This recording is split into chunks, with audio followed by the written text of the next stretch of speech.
famille et que tous puissent reconnaître que tu es Seigneur. Que leur cœur vienne à toi et que ton royaume se plante dans leur vie. Que ton salut entre dans leur cœur pour l'éternité au nom de Jésus. Amen. Amen. Hein? Amen. Merci pour votre foi.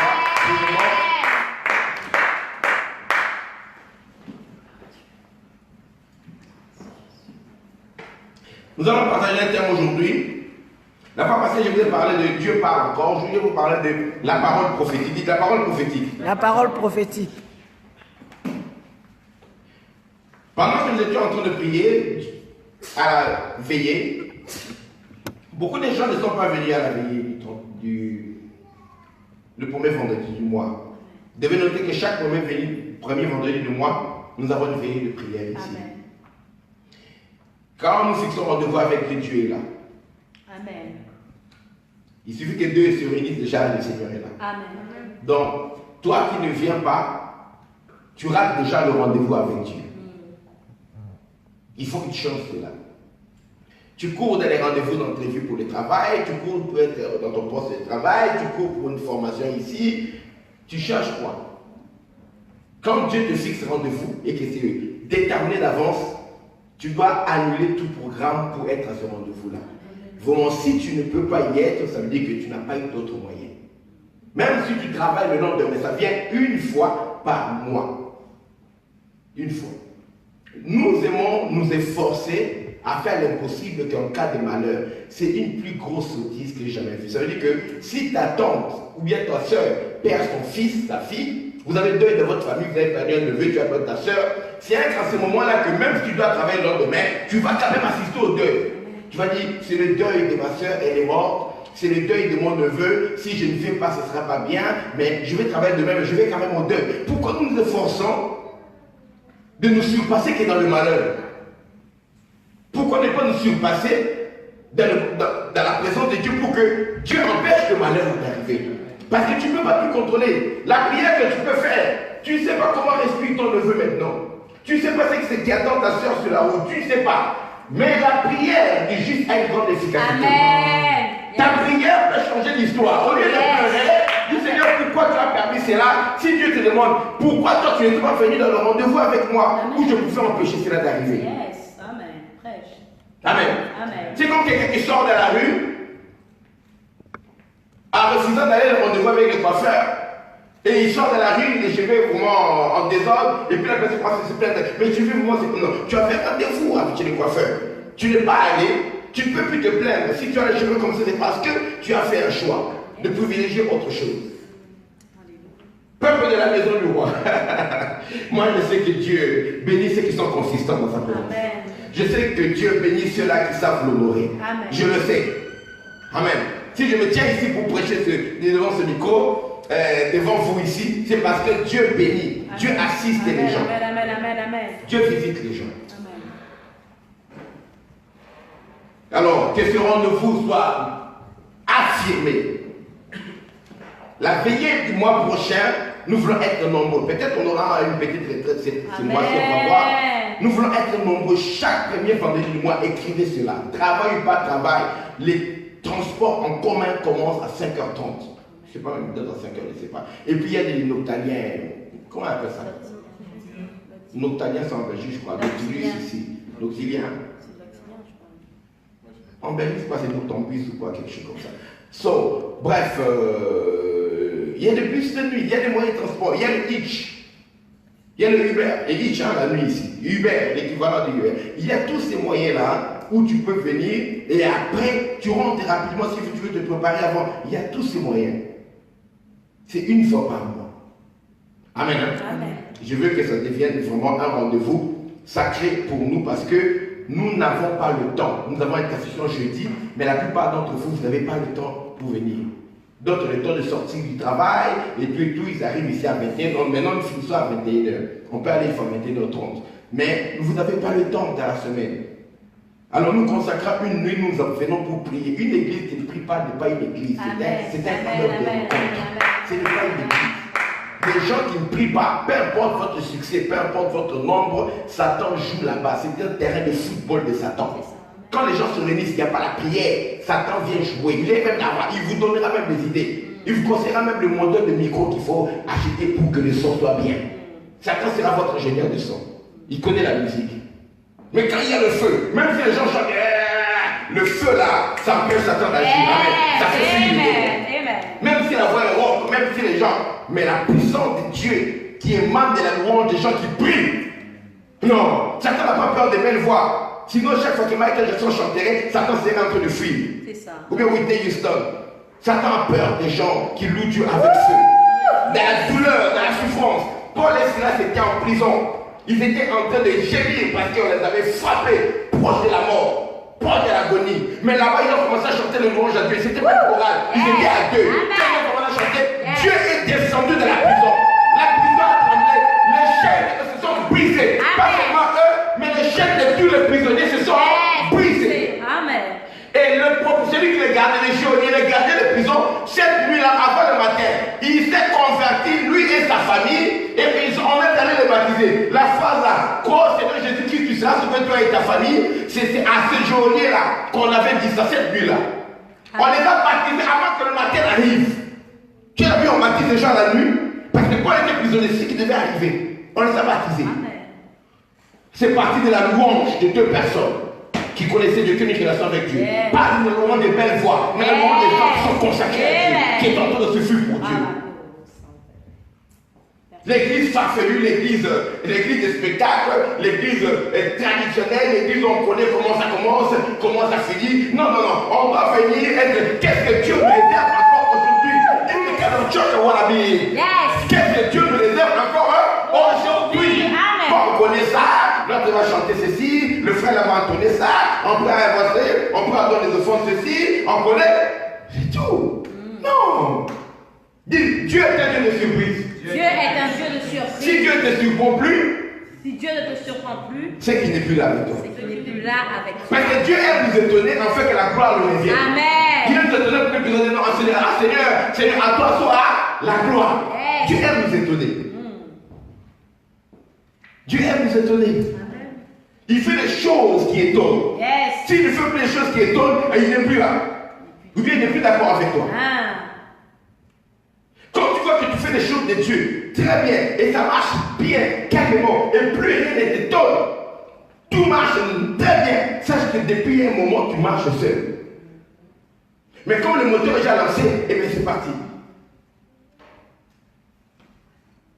Alléluia. Amen. Quelqu'un a compris ce que je viens de dire. Amen. Tu fais bien les choses de Dieu, ça marche bien comme sur le roulette. Amen. Il n'y a pas d'obstacle, tout commence à marcher bien, tout va normalement, très bien, tous les jours. Et que tu maîtrises tout, plus rien ne t'étonne, et ça fonctionne très bien. Sache que ça fait un long moment que tu fais les choses seul. Dieu n'est plus là. C'est ton expérience qui est en train de travailler. Come on. Parce que tu as maîtrisé comment faire. Parce qu'on peut maîtriser comment faire l'œuvre de Dieu sans Dieu. On peut maîtriser comment faire le sacerdoce sans Dieu. Amen. On peut apprendre comment offrir un sacrifice. Ça, il l'a fait. Ça lui a créé des problèmes. Il a longtemps observé Samuel comment il faisait. Il dit, je sais comment Samuel fait. Le peuple l'a poussé, il a fait. Quand il a fait la nuit, c'est fini. Tu seras pour moi. Il a fait un sacrifice en suivant le rituel, mais il a fait sans Dieu.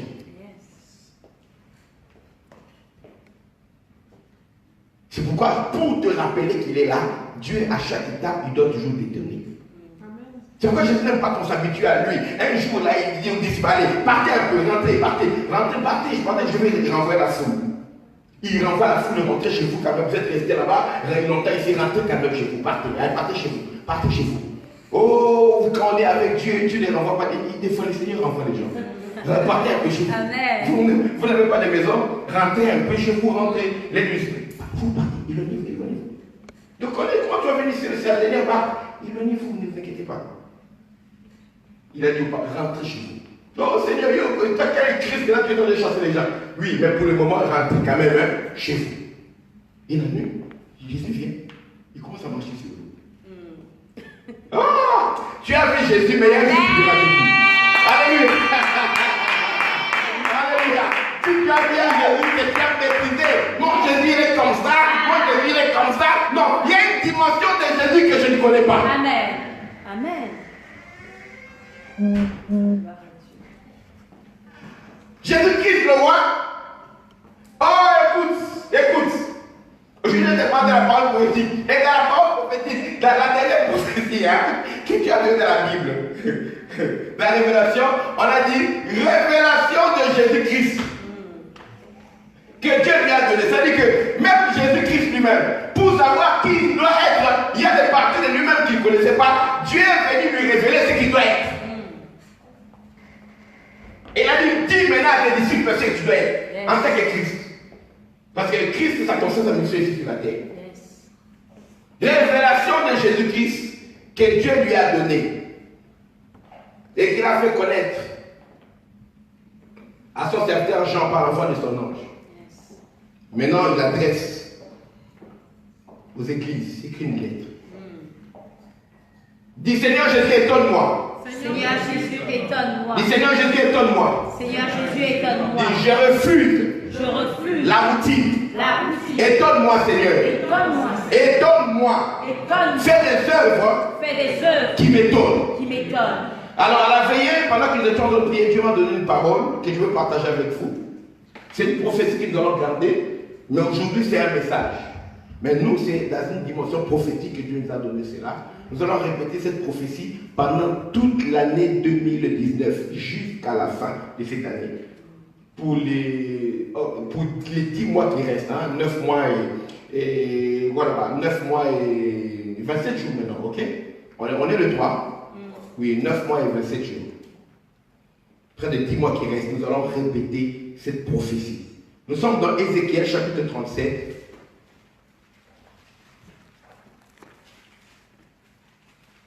Nous allons lire du premier verset au 10e verset. On va lire cette prophétie avec beaucoup de respect. Amen. Nous allons tenir debout. Amen.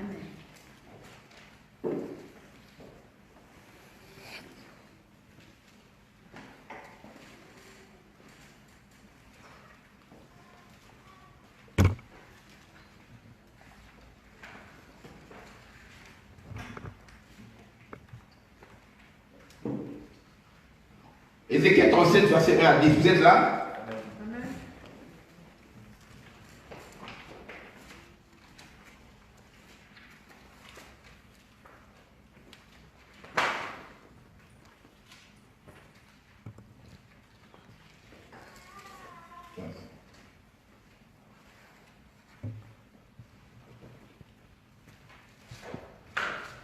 Nous lisons la parole du Seigneur, ligne de 3, la déclare. La main de l'Éternel fut sur moi, et l'Éternel me transporta par son esprit et me déposa dans le milieu d'une vallée remplie d'ossements. Waouh! Il me fit passer auprès d'eux tout autour, et voici, ils étaient fort nombreux à la surface de la vallée, et ils étaient complètement secs. Il me dit, fils de l'homme, ces eaux pourront-ils revivre? Je répondis, Seigneur éternel, tu le sais. Il me dit, prophétise sur ces eaux et dis-leur, ossements desséchés, écoutez la parole de l'éternel. Ainsi parle l'éternel. La prophétie là, c'était quoi? Il a dit, écoutez quoi? La parole de l'éternel. On lui a dit, prophétise. On lui dit quoi? Verset 4. Il me dit, prophétise sur ces eaux. On lit verset 4, 1, 2, 3. Il me dit, prophétise sur ces eaux et dis-leur, ossements desséchés, écoutez la parole de l'Éternel. Ainsi parle le Seigneur l'Éternel à ces eaux. Voici, je vais faire entrer en vous un esprit et vous vivrez. Je vous donnerai des nerfs. Je ferai croître sur vous de la chair. Je vous couvrirai de peau, je mettrai en vous un esprit et vous vivrez. Et vous saurez que je suis l'Éternel. Waouh! Je prophétisais selon l'ordre que j'avais reçu. Et comme je prophétisais, il y eut un bruit. Et voici, il se fit un mouvement. Et les autres s'approchèrent les uns des autres. Ouh! Je regardais et voici, il leur vint des nerfs, la chair crue, la peau les couvrit par-dessus, mais il n'y avait point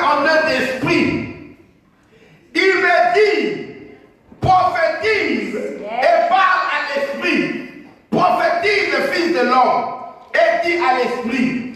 Ainsi parle le Seigneur, l'Éternel. Esprit, viens des quatre vents, souffle sur ces morts et qu'ils revivent. Je prophétisais selon l'ordre qu'il m'avait donné, et l'Esprit entra en eux, ils reprirent vie, et ils se terrent sur leurs pieds. C'était une armée nombreuse, très nombreuse. Merci.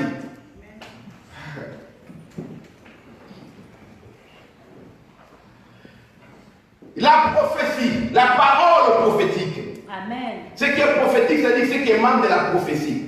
C'est quoi la prophétie? C'est la prédiction de l'avenir qui est faite par un prophète. C'est-à-dire annoncer les choses à venir. Mais pas par n'importe qui, mais par un prophète. Ou celui qui est reconnu comme ayant un don de percevoir le futur. Amen. De percer les mystères du monde spirituel. Amen, amen. C'est ça. Quand un scientifique parle, on fait des prédictions, on fait des estimations, ce n'est pas la prophétie. Même si ce qu'ils disent s'accomplissent. On dit la terre sera comme ça, il y aura un tel nombre, une partie va mourir, la terre va se détruire dans 20 ans, dans 30 ans. Ça, ce ne sont pas des prophéties. Amen. Ce sont des prédictions logiques. Vous avez compris? Amen. Dans la prophétie, il y a une partie du surnaturel, il y a la notion du surnaturel, la notion du spirituel, la notion d'un don pour prédire l'avenir, percevoir les choses futures.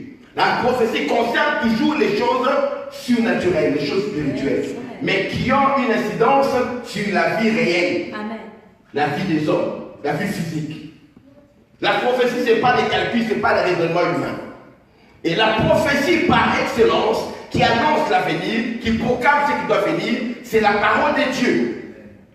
Dieu, dans sa parole, Dieu connaît le passé, le présent, le futur. Et Dieu, par moment, il utilise ses prophètes pour nous révéler les choses à venir. Dieu lui-même parle, des fois directement, il dit aux gens. Il n'a pas utilisé un prophète, il dit à Abraham, tes descendants seront esclaves dans un pays étranger pendant 400 ans. C'est Dieu lui-même qui parle à Abraham.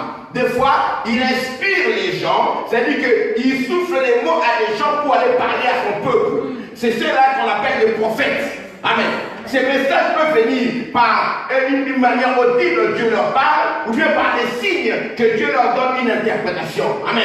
Amen. Je voyais des aigles qui volaient, je voyais ceci, je voyais des roues, et des aigles qui avaient 6 ailes, deux ils se couvraient la tête, deux ils se couvraient les corps, ils se couvraient les pieds. Ce sont des signes, quand tu vois, c'est comme des monstres. Mais il y a une interprétation dans ces signes-là que Dieu leur montre. Amen. Donc, la prophétie peut venir de manière audible, la prophétie peut venir de manière imagée. Quand la prophétie vient en image, c'est ce qu'on appelle la vision. En ce temps-là, il n'y avait pas de télévision. Mais des fois, Dieu ouvrait un écran géant. Vous avez compris? Amen. La projection avec l'écran géant-là, c'est Dieu qui a commencé. Dieu ouvrait un écran et les gens voyaient des choses qui se déroulaient comme des films. Et des fois, ils voyaient des choses sur le futur, ils ne savaient pas comprendre. Moi, je crois dans l'Apocalypse, souvent, des fois, quand on parle, je vois une étoile tomber du ciel et le ciel. Je crois que des fois, ce sont des missiles. Amen. Amen. On parle de la 3e guerre mondiale éventuellement. On sait que cette guerre-là va arriver.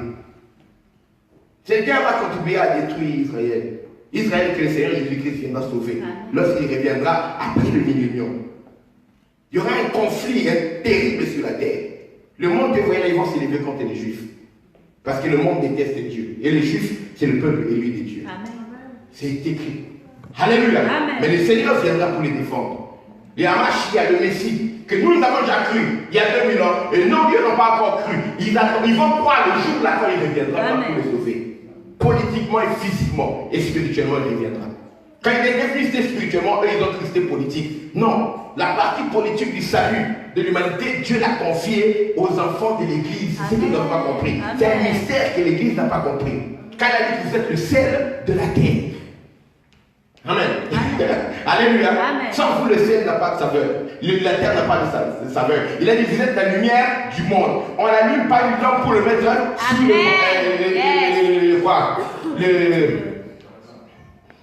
comment on appelle ça? Pas sur le lit, bien sur le, comment on appelle le récipient là? On n'allume pas une lampe pour la mettre sous le boisseau. Boisseau. Amen. C'est un seau qu'on utilisait pour mesurer soit de l'huile, soit des grains et tout et tout. Bref, c'est un seau. Oui, c'est un seau. On ne le met pas sur le boisseau, mais on met sur le chandelier pour que la lumière éclaire tous ceux qui sont dans la maison. Le Seigneur nous a montré notre position. Si tu continues à te cacher sous le lit, je dis que Dieu n'élève pas quelqu'un pour le cacher. Amen. Si tu t'élèves, il te cache, ce n'est pas Dieu. Si Dieu t'élève, il te cache, ce n'est pas Dieu. Quand Dieu t'élève, il t'expose. Yes.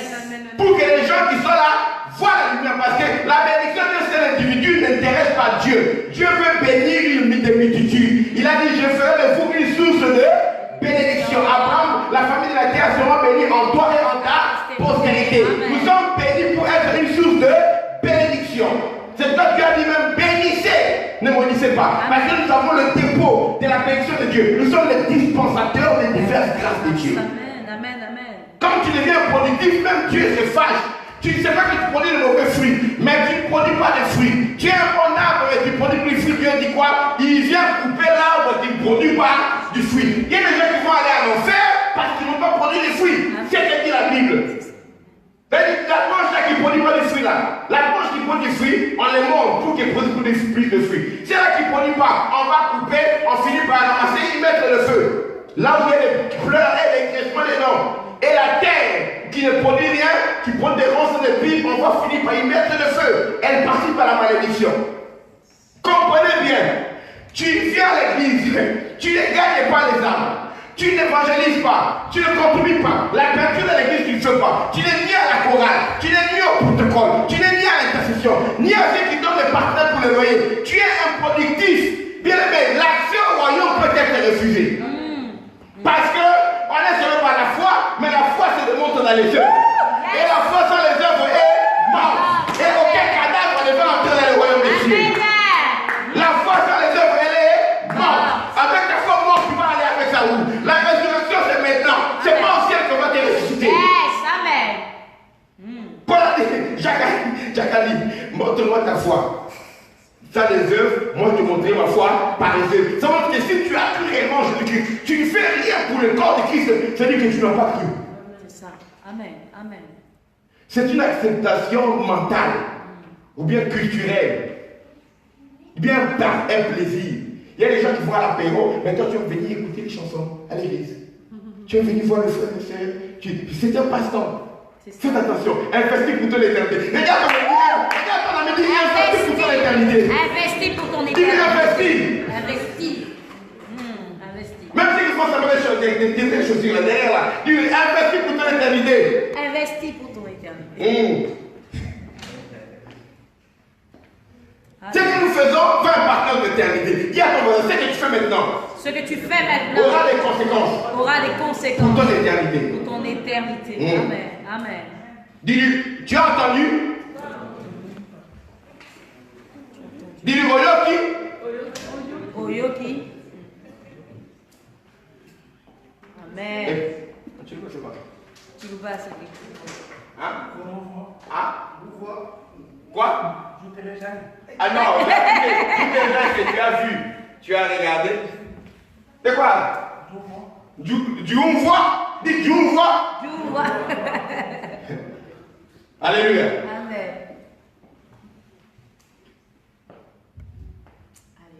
Alléluia. La prophétie. Écoutez-moi très bien. Comme Dieu connaît l'avenir, de temps en temps, il ouvre une page concernant l'avenir dans le présent. C'est ça la prophétie. La prophétie, c'est quoi? C'est une page de l'avenir que Dieu ouvre dans le présent. C'est comme tu commences un livre ici au début, tu ne sais pas encore ce qu'il y a là-bas, mais Dieu prend la page de la livre qui est derrière là. Il ramène ça maintenant. C'est ça. Il prend quelque chose qui va se passer l'année 2020, ou bien au mois de juin 2019, à Fogogo, il vient te le révéler maintenant. Tu es maintenant, mais tu sais déjà ce que tu vas faire. N'est-ce pas, ça te donne plus de force. Amen. Amen. Et la prophétie a pour rôle de consoler, d'exhorter, de fortifier ta foi. La prophétie a aussi pour rôle de répandre. Il y a des prophéties qui sont des prophéties de jugement. Ceux qu'on aime bien l'église là, ne croyez pas que la prophétie exhorte, ça s'arrête là. La prophétie apporte aussi le jugement. Et la plupart des prophéties de l'Ancien Testament apportaient le jugement. Beaucoup de prophéties annonçaient la gloire d'Israël, annonçaient ce que Dieu fera. Beaucoup annonçaient le jugement des peuples et des nations, mais beaucoup de jugements d'Israël aussi. C'était annoncé dans les prophéties. Soit en tant que nation, soit c'était le jugement contre les tribus, soit c'était contre les rois et son règne et sa descendance, soit c'était contre des individus. Comme la prophétie qu'on a fait sur Akab et puis sur Jézabel. Amen. On a prophétisé, ce n'était pas la prophétie pour la bénédiction. Amen. Jézabel n'a pas dit, hey, la prophétie est venue me consoler. Non. On a dit que les chiens vont laper son sang. Les chiens vont manger son sang. Et ça s'est accompli. Dans le lieu même, tu as tué l'autre, la poupe prend son champ. Dans le même champ là, les chiens vont manger ta chair. Et ça s'est accompli.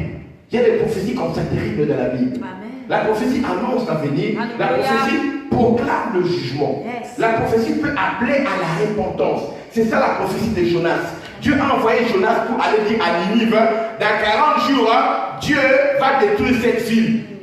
Si vous ne répondez pas. Quand Ninive s'est répandue, est-ce que Dieu a détruit Ninive? Non. La prophétie peut appeler quelqu'un à la repentance. Amen. Donc quand on te donne une prophétie, ça peut t'appeler à la repentance, ça peut te corriger, ça peut te fortifier.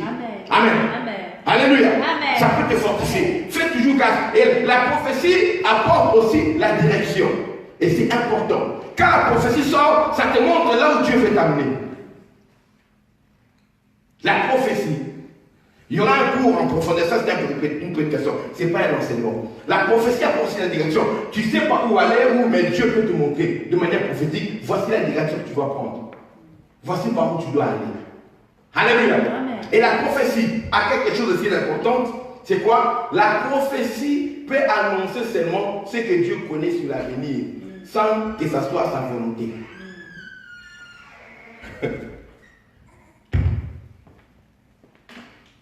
Ce n'était pas la volonté de Jésus-Christ que Pierre puisse le renier. Mais dans son omniscience, il savait que avant que le coq ne chante 3 fois, avant que le coq ne chante, tu vas me renier 3 fois. Vous avez compris? Il a annoncé un message prophétique. Est-ce que c'était que Jésus voulait que Pierre le renie? Non. Ça, c'est l'aspect de la prophétie que beaucoup de gens ne comprennent pas. Toi, c'est tu m'entends? Toute prophétie ne veut pas dire que c'est la volonté de Dieu. Ça veut dire seulement que Dieu sait ce qui va arriver. Et il annonce. Amen. Il sait ce qui va arriver. Certaines prophéties sont simplement, je vous dis la vérité, je vous ai déjà enseigné, ce sont des prédictions logiques de Dieu. Dieu est le maître de la logique, de la mathématique, de la pensée. Dieu réfléchit. Dieu voit comment la terre va être. Et il annonce cela. C'est pas ce qu'il veut.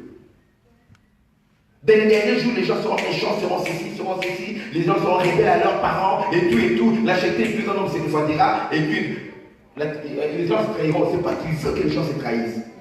Mais tu as compris comment le mœurs évolue, comment les choses, avec l'activité de Satan, avec ce qu'il y a de cœur, voici ce qui arrivera dans les temps. Il annonce à l'avance. Il est en train de vivre cela. Mais il ne nous impose pas cela. Il y a toujours une alternative. Si nous faisons autre chose, c'est autre chose qui peut arriver. Amen. Et ici, le Seigneur vient parler à Ézéchiel. Ézéchiel, il a amené Ézéchiel dans une vision au milieu d'une vallée remplie d'ossements. Vous connaissez tous cette prophétie, cette parole. Beaucoup de gens écoutaient ces messages. Ézéchiel arrive là, la vallée remplie d'ossements. Dieu l'amène là-bas. Et Dieu dit, et fils de l'homme, Ézéchiel, regarde. Il a regardé. Parce que quand Dieu te parle, il voudra que tu prennes attention à tous les signes. Tout ce que Dieu te montre a de l'importance. C'est pourquoi fais attention après avoir prié, même à l'église. Fais attention à ce qui vient après. Fais attention. Si quand tu suscites quelqu'un, tu pries pour quelqu'un, ce qui vient après là, fais toujours très attention.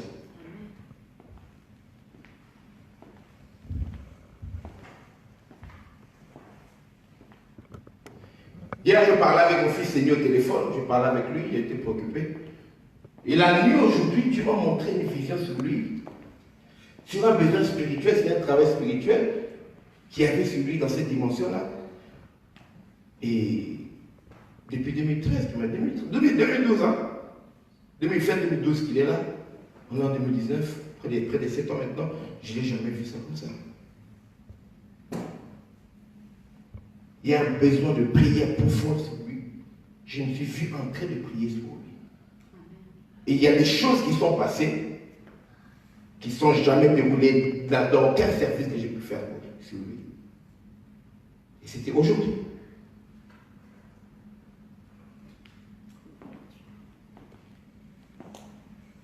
Fais attention quand tu pries. Fais attention quand tu parles à quelqu'un. Fais attention quand tu intercèdes pour ta mère. Souvent, la prière te dispose à devenir sensible spirituellement. Et c'est là que Dieu profite pour te donner des révélations. Amen.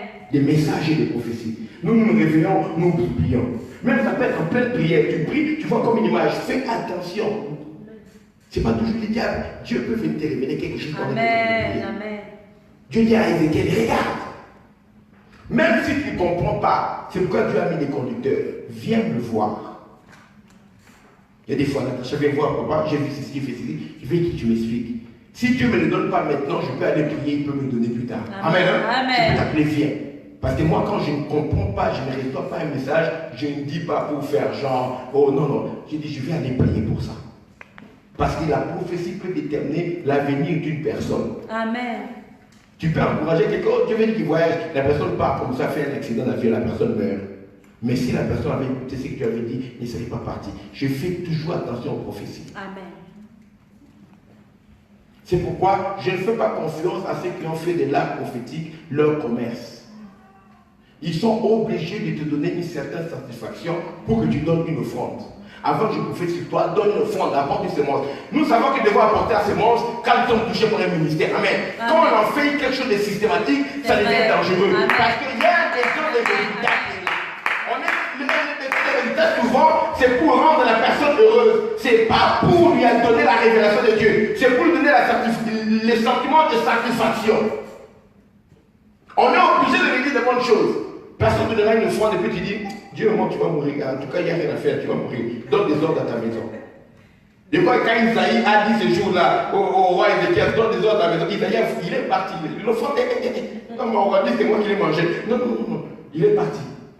On l'a poursuivi, il était dans la cour de la maison, il n'est pas là à côté. On l'a poursuivi, il dirait, bien, Dieu l'a parlé. Et puis il est revenu là-bas par rapport à poursuivi. Dieu l'a rattrapé à la cour de la maison. Ézéchiel a pleuré là-bas. Va, retourne lui donner notre message. Come on. Yes. Et, écoute cette révélation. Une prophétie peut donner naissance à une autre prophétie selon ton attitude. Amen. Amen. Amen. Amen. Amen. Dis encore. Dis encore. Je vais le dire encore. Une prophétie peut donner naissance à une autre prophétie selon ton attitude. C'est ça. Amen. Amen. Amen. Une prophétie peut donner naissance même à une prophétie contraire selon ton attitude. Amen. On a dit quoi? Dans des ordres, tu vas mourir.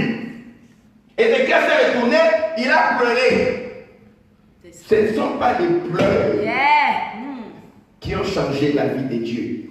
Mais ce que Ézéchiel a rappelé à Dieu pendant ses pleurs. Il a ramené, Dieu a dit, réveille ma mémoire, parle pour te justifier. Ézéchiel a rappelé, Seigneur, rappelle-toi ce que j'ai fait pour toi. Ce que j'ai fait pour tes serviteurs. Comment je les ai nourris, comment je les ai gardés. Il a rappelé les bonnes choses qu'il a fait à Dieu pour l'avancement de Dieu. Toi, tu vas rappeler quoi à Dieu? La quoi? Amen. Yes. On est 2 milliards sur la terre à revendiquer les croix, la croix là. Actuellement, nous sommes à 2 milliards. Et nous, et les kimagistes, et les catholiques, tous. Les catholiques même sont plus là, ils portent même la croix sur eux. Ils ont même des bijoux en croix. Les chapelains font de croix, tout et tout. On est nombreux, la croix là, nous sommes nombreux. Pourquoi Dieu va laisser les autres là? Pas seulement toi. Bien, mais il y a des choses que tu dois faire dans le royaume de Dieu qui marquent le cœur de Dieu. Amen. Amen. Et on n'est pas seulement en train de te dire, oh, c'est le matériel. Non, Seigneur, souviens-toi. Papa, j'ai mal au genou parce que chaque jour, je passe 4 heures à genoux pour prier pour ton église. Pour prier pour les missionnaires dans le monde. Souviens-toi, Seigneur. Amen. C'est tout. Est-ce que c'est l'argent? C'est pas l'argent. Mais tu rappelles à Dieu le travail que tu fais pour faire avancer son royaume. Amen. Souviens-toi même quand j'ai la gorge sèche, j'ai un problème, je me présente toujours à la répétition de la chorale pour répéter pour que tu aies la louange qu'il te faut. Souviens-toi, Seigneur. Qu'est-ce que tu vas rappeler à Dieu? Amen. Souviens-toi la plusieurs endroits, je suis allé pour chanter, pour faire ceci. On a promis même le fils de transport. J'arrive là-bas à la fin, on m'a rien donné. Ils n'ont pas tenu leur parole. Mais jamais je n'ai arrêté d'aller chanter dans tes églises. Chaque fois qu'on m'a invité. Souviens-toi de ce que j'ai fait. Bien, mais il faut avoir des choses que tu peux dire à Dieu, c'est moi qui ai fait. Amen. Quand Dieu a entendu cela, Dieu a dit, de qui suis-je le débiteur? Je lui paierai. Sous le ciel, tout m'appartient. Ézéchiel m'a endetté en faisant le bien. S'il meurt comme ça, je vais rester avec sa tête. Je ne reste avec la tête de personne.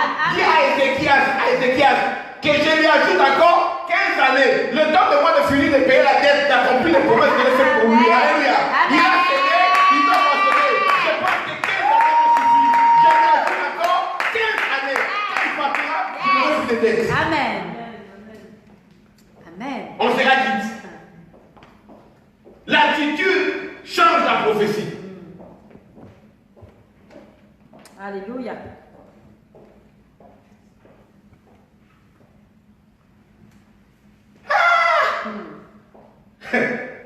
Répétez encore, Une prophétie peut donner naissance peut donner naissance à une autre prophétie. à une autre prophétie Selon ton attitude. selon ton attitude. On a vu une prophétie mauvaise. On a eu une attitude bonne. Ça a amené une bénédiction, n'est-ce pas? La prophétie a changé pour une bénédiction. Amen. Écoutez-moi, dites, parle-nous, docteur. Parle-nous, docteur. Une prophétie donne naissance à une autre prophétie, selon l'attitude. Amen. Élisée dit, il y aura demain à la porte de Samarie du blé au temps pour quelques centimes. Amen. Amen. De la nourriture, de l'or, du blé pour quelques centimes. Alors que les gens avaient tellement faim, ils commençaient à manger leurs enfants. Ils mangeaient les fientes de pigeons, donc les excréments de pigeons. Les gens commençaient à vendre cela. Et il y a une femme qui a mangé cela, deux femmes. Ils sont entendus pour manger de la chair humaine. Le roi passé, il a dit, écoute, hier on avait fait, on a mangé mon enfant. On s'est entendu qu'aujourd'hui on va manger l'enfant de cette femme. On fait manger son enfant, cette femme-là refuse. Et puis le prophète, vous savez, c'est arrivé à ce niveau-là. Dans une famille pareille là, Ézéchiel dit, demain, c'est comme dit qu'il y a un sac de riz va coûter 1 euro. Un sac de blé va coûter aussi 1 euro. Quoi? On paye les excréments de pigeons, un petit complet commun à 100 euros. Toi tu dis que c'est quelque chose d'impossible. C'est une prophétie. On a dit demain. L'officier du roi a une attitude. La diable, même si Dieu faisait les fenêtres au ciel, pareille chose n'arrivera pas. Une prophétie peut donner naissance à une autre prophétie. Selon ton attitude. Amen. Et il a donné le pouvoir de prophétie. Cela va arriver, mais toi, tu n'en mangeras pas. Et le lendemain, quand la nourriture est venue, les gens sortaient, lui voulait mettre de l'ordre, les gens sont sortis, ils l'ont fait tomber, ils l'ont écrasé, il est mort. Une prophétie peut donner naissance à une autre prophétie, même contraire, selon ton attitude. Amen. Faites attention quand la prophétie sort. Yes. Quand elle sort, elle doit s'accomplir chez ceux-là qui ont cru. Tu as une attitude négative, il y aura une autre prophétie qui peut sortir, adaptée à ton attitude à toi. C'est vrai. Yes. Ézéchias regarde. Ézéchias regarde. Il voit une vallée remplie d'ossements, entassés. Fémur ici, tibia là-bas, le poumon plat là-bas, l'os péroné là-bas, tout et tout, le crâne là-bas, rempli d'ossements. C'est quoi ça? Quelle vision macabre? Et Dieu lui demande, est-ce qu'il regarde encore très bien? Dieu a dit, peut-être tu n'as pas vu, peut-être il y a des gens qui sont cachés derrière. Dans les cas, Dieu lui a fait passer au-dessus, tout autour. Dieu l'a amené, vois bien. Écoute, Dieu ne compte pas sur votre inattention pour faire le miracle. Dieu n'a pas besoin de tricher pour faire le miracle. Dieu ne fait pas non en espérant que vous n'allez pas bien voir. Non, Dieu veut que tu puisses voir bien. Bon, la main sort, moins. Et quand il lance l'histoire qui ne connaît pas la journée, ouvre les yeux, vois. Ouvre, regarde, tu as bien vu. Tu as bien vu. Tu as bien vu. Tu as vu, c'est sec. Oui, il a déjà commencé, c'était trop sec. Et puis Dieu, quand tu as vu là, Dieu lui pose la question. Est-ce que ces hommes peuvent revivre? Bien, mais faites attention devant Dieu. Ézéchiel, ça dit quoi? Ézéchiel a dit quoi, pardon? Seigneur, toi tu le sais. Même si tu ne crois pas, ne viens pas exposer ton incrédulité devant Dieu. Parce que celui qui n'a pas la foi n'est pas agréable à Dieu. Amen. Dieu va dire, bon, Dieu peut te chasser de sa présence. Allez, pas, sors ici. Moi, je te pose des questions, ce n'est pas de toi. Non, attends, est-ce ça va revivre? Ah, Seigneur, c'est toi qui le sais. Amen. C'est ça l'attitude de l'enfant de Dieu. Il ne peut même tout discuter avec Dieu. Non, non, c'est toi qui le sais. Yes. Dieu n'aime pas les gens qui doutent dans sa présence. Rappelez-vous, Zacharie, le père de Jean-Baptiste. L'ange est venu lui parler sur la naissance de Jean-Baptiste. Lui a douté, je suis vieux, ma femme est vieille. Là, je suis Gabriel, je me tiens devant l'Éternel. Comme tu as douté, tu deviendras muet, tu parleras plus, jusqu'à ce que ça s'accomplira, jusqu'à ce que l'enfant naîtra. Faites attention, ne venez pas manifester l'incrédulité devant la présence de Dieu. Amen. Faites attention. Et souvent, beaucoup d'entre vous, vous bloquez vos bénédictions. Amen. Vous avez des conséquences. Ah, je n'ai pas de ton travail, tu veux m'écouter, maintenant même la voiture, tu vas perdre. Parce que tu avais la voiture, tu cherches le travail, tu ne trouves pas. Tu te plains, Dieu parle, tu ne veux pas dire que même la voiture, là, maintenant tu vas perdre. Maintenant, on va te regarder. Trouve là où tu vas aller accuser Dieu. C'est pays? Non. Alléluia. Tu ne peux pas accuser Dieu là-bas. Faites attention. Quand tu es dans la présence de Dieu, même quand tu ne crois pas, crois seulement. Amen. Crois seulement. Amen. Et quand tu vois pas, tu crois pas, renvoie le tout à Dieu. Ézéchiel dit, Seigneur, c'est toi qui le sais. Et puis Dieu a dit, écoute, je vais te démontrer quelque chose, c'est pas moi qui vais le faire. Il a dit, prophétise sur ces eaux. Yes. Dis à ces eaux, ainsi parlait l'Éternel. Hautement desséché, voici la parole. La prophétie, c'est déclarer la parole de Dieu. Amen. Car la parole de Dieu, c'est la prophétie par excellence. Amen. Et quand tu vas prophétiser, tu vas dire quoi? Tu vas dire, voici ce que dit Dieu. Les prophéties sataniques sont fausses parce que Dieu peut les confondre.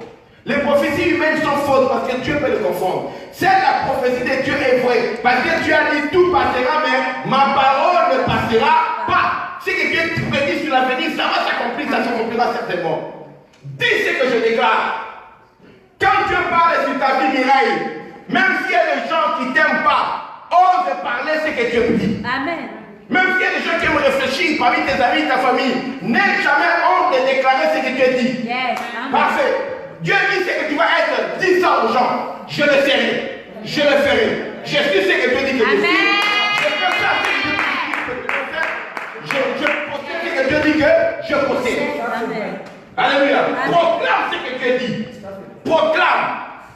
Dieu sait pourquoi. Dieu, il n'y a pas de lapsus linguae. Dieu ne fait pas d'erreur. Amen. N'abe atatabanakate nabaloma. God dévastateur. Dieu ne béquille pas comme s'il veut dire. Non, Dieu ce qu'il dit, c'est ce qu'il a dit et c'est ce qu'il voulait réellement dire. Ce que Dieu dit, c'est ce qu'il a dit et c'est ce qu'il voulait réellement dire. Amen. C'est pas qu'il a oublié, non, il n'y a pas d'erreur de langage, non, pas de la souci chez Dieu. Quand Dieu parle, l'homme de Dieu speak with his word a dit, Dieu parle, moi je crois, c'est tout. Quoi je suis calme tant que Dieu n'a pas parlé. Quand Dieu parle, Dieu devient têtu. Natacha, quand Dieu parle, devient têtu. Donc pourquoi Dieu est comme ça? Mais Dieu a parlé. Dieu a parlé. Dieu a parlé. Yes. Quand Dieu parle, bien aimé, cherche-moi une parole de Dieu. Il y a plein, la Bible rappelle les 80 prophéties. Cherche une parole qui te convient, qui te parle, qui concerne ton cas. Amen. Chaque cas tu traverses, il y a une parole qui correspond à cela. Dieu a déclaré cela à Ruth. Ruth est morte.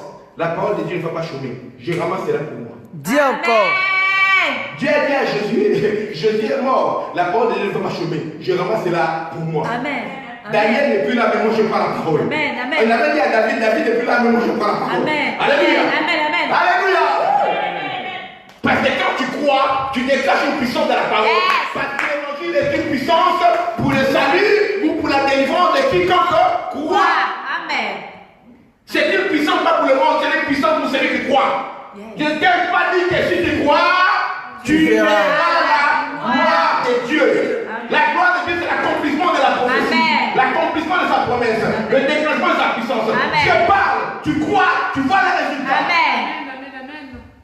Quand la parole prophétique sort, j'ai saisi cette parole. Parce que Dieu a la faculté de connaître l'avenir. Et Dieu a dit, quel est le Père qui donnera une pierre à son enfant qui demande du pain, qui donnera un scorpion à son enfant qui demande un œuf, qui donnera un serpent à son enfant qui demande un poisson. Dieu nous donne des bonnes choses. C'est-à-dire que ce que Dieu dit sur moi est une bonne chose. Pour moi, j'écouterai ce que dit Dieu l'Éternel, car il parle de paix à son peuple et à ses fidèles, pourvu qu'ils ne tombent pas dans la folie.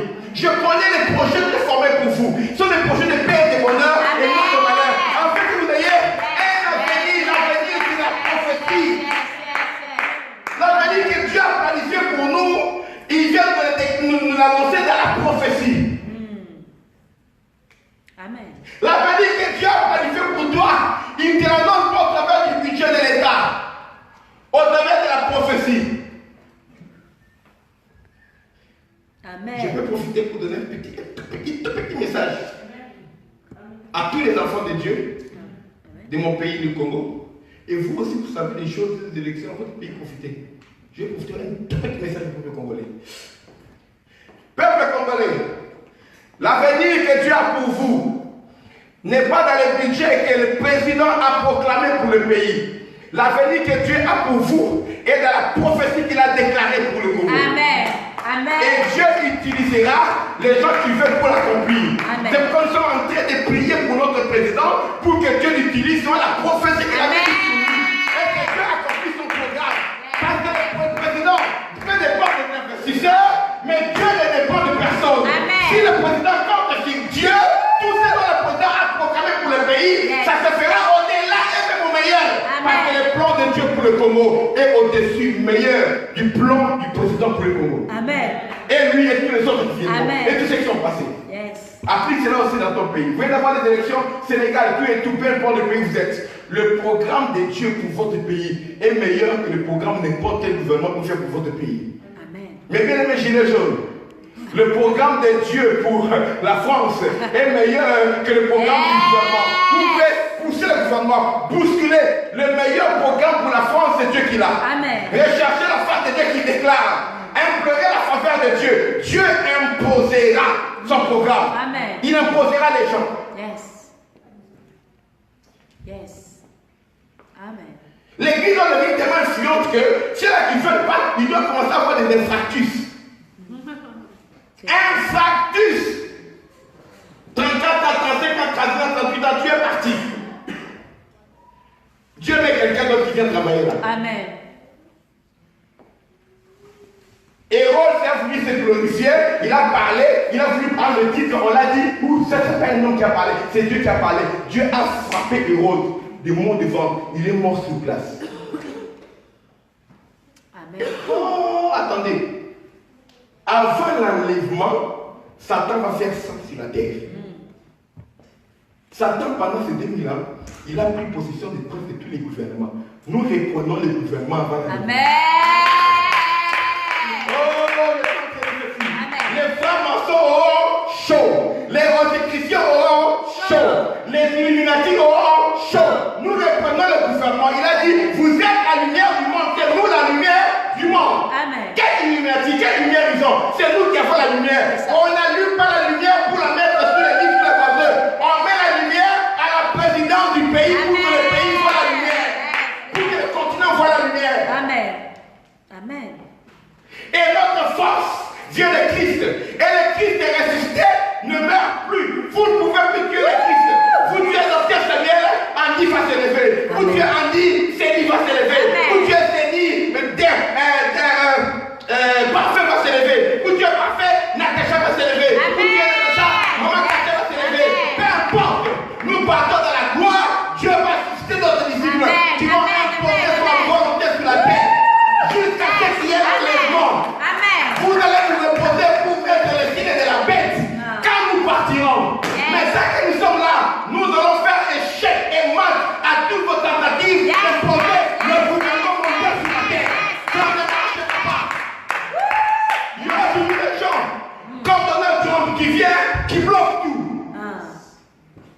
Alléluia.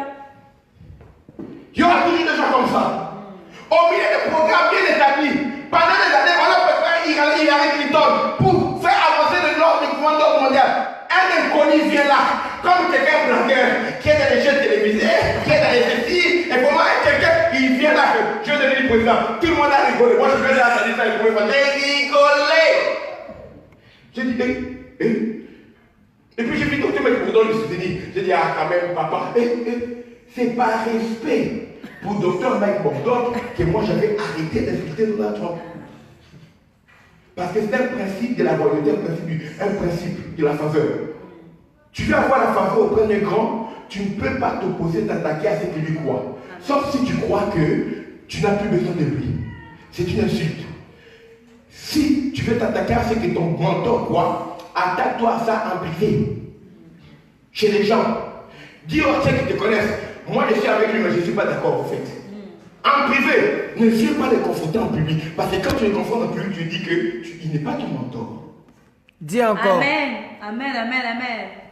La différence entre les privés et les publics, l'homme du peuple ne connaît pas ça. Mais les princes, on les forme à ça. Amen. C'est ça. Amen. Yes. Il y a quelque chose que je vous dis. Même les princes vont aussi aux toilettes.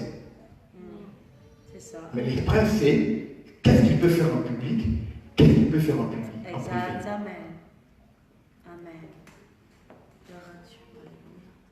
Même les princes, des fois, vont avec les prostituées. Mais les princes, c'est qu'est-ce qu'il peut faire en public, qu'est-ce qu'il peut faire en public. Un musicien, moi, quel rôle peut sortir avec une prostituée? Il s'en fout. Mais un prince, on appelle les filles escortes. On les fait entrer par la porte de derrière. Même péché, mais à cause du public, un prince sait comment se comporter. Tu veux monter chez les grands? Sache comment respecter celle-là que Dieu a mis devant toi. Amen. Parce que la promotion ne vient que par celui qui est au-dessus de toi. Yes. Personne qui est à côté de toi ne peut te promouvoir. Personne qui est en-dessus de toi ne peut te promouvoir. La promotion doit venir du chef. Ton collègue de travail ne peut pas donner la promotion. C'est le chef qui te donne la promotion. Amen. Amen. Amen. Amen. Amen. Alléluia. Amen. Prophétise. Ézéchiel a dit, ok, comme tu as dit que je prophétise, ok, je crois, c'est bon. Je vais prophétiser. Parle. Dieu a parlé, tu veux que moi je m'arrête, pourquoi? Dieu a parlé. Moi je ne crois pas. Il m'a montré les choses, c'est trop sec pour moi, mais il m'a dit prophétise. Mais même quand je prophétise, tu fais t'en prendre pourquoi? Ézéchiel, commence à prophétiser. Osons, voilà. Vous allez répondre. Écoutez maintenant ce que Dieu dit. Là, on a les problèmes. J'espère que dans les 5 à 10 prochaines minutes, je finirai ça. Écoutez-moi le verset 5. Je crois que c'est le verset 5. On est là? Amen. Dans la prophétie, là où beaucoup échouent. Bobo, je veux que tout le monde lise ça. Verset 5 dit quoi? Dieu lui dit. On lit verset 4, 4 et 5. Il me dit, prophétise sur ces eaux et dis-leur, au moment de ces jeux, écoutez la parole de l'Éternel. Ce qui vient, c'est quoi? C'est la parole de l'Éternel. Et Dieu n'est pas un homme pour mentir, ni un fils de l'homme pour se repentir. Écoute-moi très bien, mon fils Jean-Philippe. Verset 5, l'homme déclare, ainsi parle le Seigneur. Ça, c'est le Seigneur qui parle. Il dit quoi? Voici, je veux faire entrer en vous un esprit et vous vivrez. C'est ça le grand problème qu'on a. Dieu dit quoi? Je vais faire entrer en vous un esprit et vous vivrez. Vous voyez là où Dieu a commencé? Frère Papi, ça va? Aujourd'hui c'est un grand jour pour toi et pour ta famille. Amen. Dieu a commencé par dire quoi? Je vais faire entrer en vous un esprit et vous vivrez. C'est la prophétie. Et puis Dieu continue. Je vais faire venir sur ces eaux des nerfs. Et puis je ferai venir du tissu. Et puis je ferai venir la peau. Et puis Dieu a commencé par je mettrai un esprit en vous. Yes. Or, en réalité, quand tu lis la suite de l'histoire, est-ce que l'esprit est venu en premier? Non. L'esprit est venu en dernier. Mais Dieu a commencé par dire, je ferai. Écoute, Dans la prophétie, là où nous nous trompons, et c'est là où beaucoup d'enfants d'Israël se sont trompés, c'est pourquoi ils n'ont pas cru au Christ, c'est que Dieu annonce, il y a une chronologie qui ne vient pas toujours de la manière dont il a annoncé. Dieu peut annoncer quelque chose à faire les derniers, mais il annonce en premier. Si toi tu suis la chronologie selon l'ordre de l'annoncement de Dieu, vous comprenez, la succession de ce qu'il a dit, tu vas dire non, Dieu m'avait promis le mariage, Dieu m'avait promis l'entreprise, Dieu m'avait promis ceci, mais il n'a pas accompli. Non! Dieu dit, je veux faire venir en vous esprit. Quand Dieu parle, il a dit, il va faire venir l'esprit à qui? Sur qui? Sur qui? Les eaux. Sur les eaux. Répondez, Dieu a dit, parle aux ossements de ces jeunes, n'est-ce pas? Il a dit quoi? À qui Dieu parlait? Il a dit quoi? Je vais faire venir l'esprit. Lisons. Vous êtes comment vous? Hein? Vous voulez me faire vieillir? Venez là. Personne n'a dit non. Verset 4. Ainsi parle le prophète. Dieu, il me dit, prophétise sur ces eaux. Prophétise sur quoi? Sur les eaux. Verset 5. Ainsi parle l'Éternel. L'Éternel a ses eaux. À qui? À ses eaux. Voici, je vais faire venir en vous un esprit et vous vivrez. Il parle quoi? Aux eaux. Je vais faire en vous l'esprit et vous vivrez. Écoutez, nous voulons comprendre la prophétie. Tu vois avec l'intelligence humaine. Mais Dieu est plus intelligent que nous. Amen.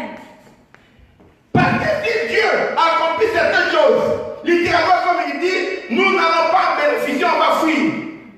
Parce que quand il y a les eaux, et quand l'esprit entre dans les eaux, si les eaux se réveillent, avec l'esprit commence à les faire bouger, c'est quoi? Ce sont des fantômes. Alléluia. Qui va vouloir s'approcher des fantômes? Alléluia. Amen. Où est les eaux se réveiller? Les eaux se réveillent. Vous comprenez ça? Amen. Ils sont en train de rire. Quand les eaux se réveillent là, il reste des eaux secs en plus. Et ils commencent à bouger.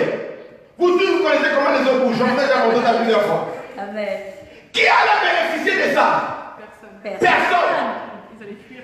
Quand Dieu voyait les eaux dispersées, Dieu dans sa tête, il voyait quoi? Une grande armée. Mais pas une armée de squelettes. Pas une armée de squelettes. Dieu a dit ce qu'il va accomplir pour ton mariage. Mais il sait qu'il y a des domaines dans ta vie. S'il saute là, c'est dans une épouse rebelle qui va se marier. Si Dieu saute là, c'est dans un mari infidèle que tu vas avoir.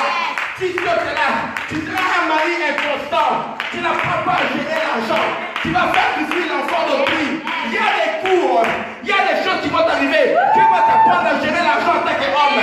Tu n'apprends pas à faire confiance à quelqu'un pour lui remettre l'argent. Or, pour que ton foyer marche, il faut que tu fasses confiance à ta femme pour que tu lui remettes le salaire, qu'elle gère le salaire de la maison. Mais si tu n'as pas appris ça, tu seras un mauvais mari une fois. Dieu va t'apprendre certaines choses avant de te donner ce qu'il faut. Yes. Amen. Mais nous on dit c'est bon. Il a dit que les hommes disent, mais tu es encore un squelette. Tu ne mérites pas l'esprit. Oh bien-aimé, tu es fait pour que tu sois l'armée de Dieu. La prophétie est livrée. La prophétie n'est pas mentie. Mais il y a des étapes. Il y a des étapes. Quand le Christ est venu, il est d'abord venu pour s'occuper des pauvres. Alors que les Israéliens attendaient à Machia, le roi, avec son option pour défier l'armée romaine.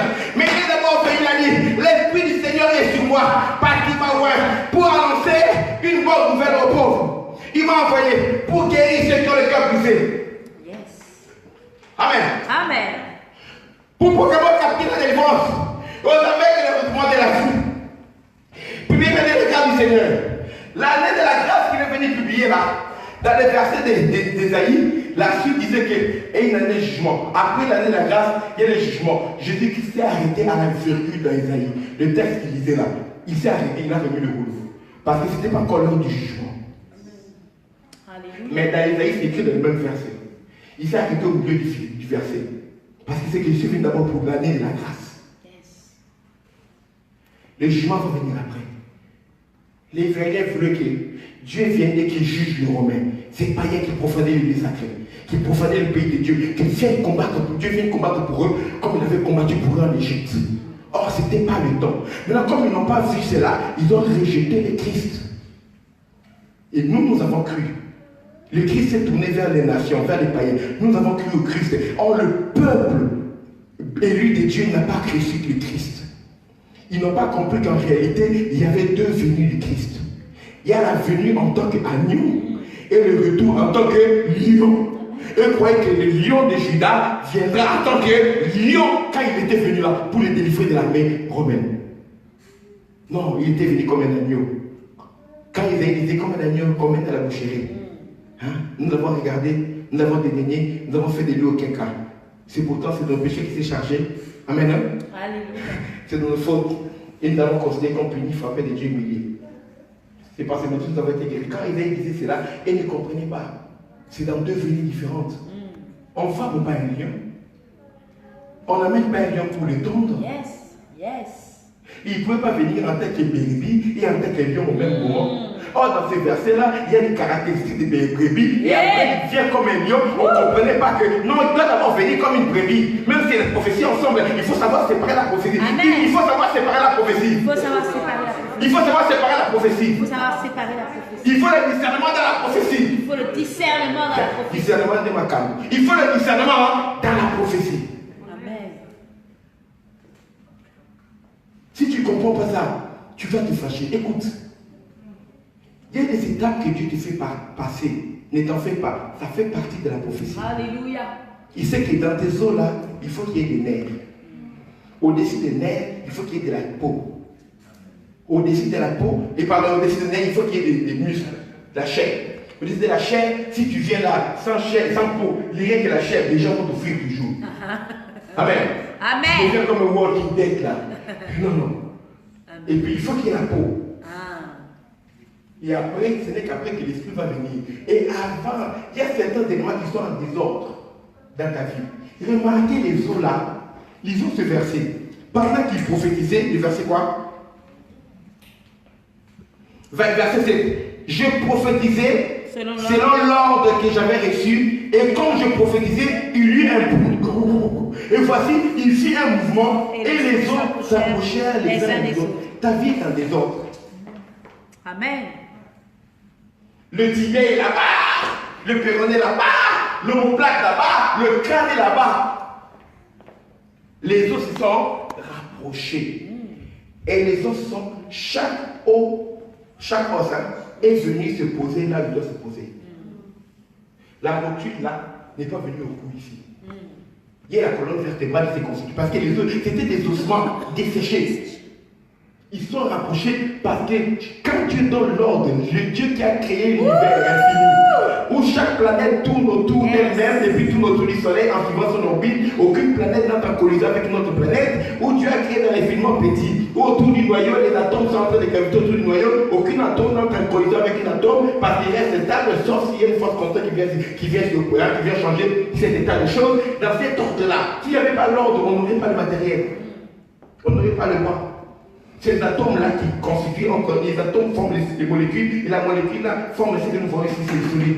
La molécule de métaux durs, c'est concentré, c'est pourquoi c'est compact. La molécule, les molécules des liquides, la force qui les unit est moins dense, c'est pourquoi et la molécule des gaz, la force qui les unit est moins importante, c'est pourquoi les gaz se dispersent partout, les liquides peuvent se contenir quand même, peuvent rester ensemble, et les solides sont restés compacts. Tu ne peux pas traverser le solide, tu traverses le liquide, et les gaz, tu ne peux même pas le saisir.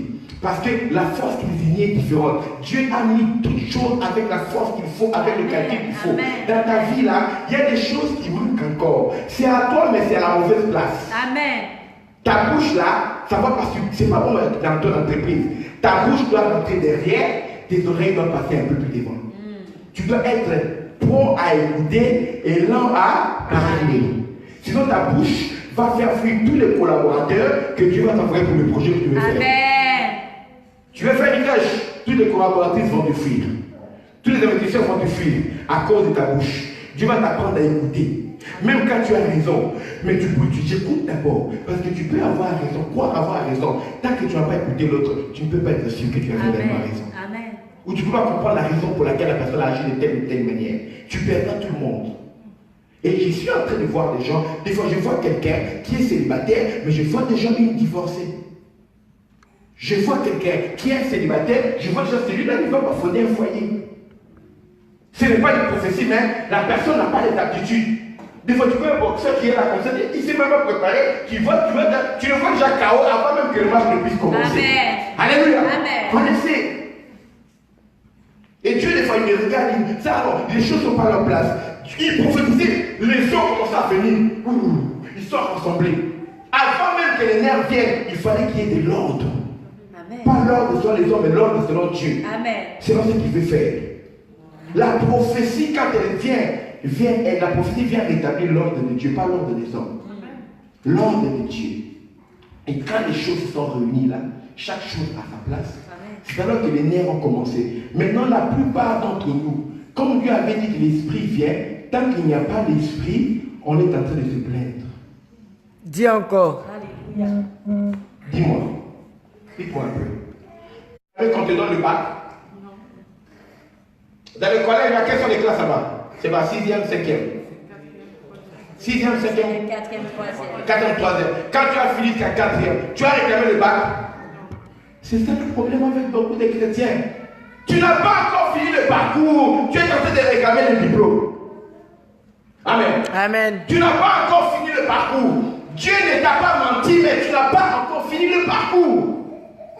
Maintenant, dis-moi, Dieu ne vous a pas menti. Aucune prophétie n'est tombée à terre. Amen. Mais nous n'avons pas encore fini le parcours.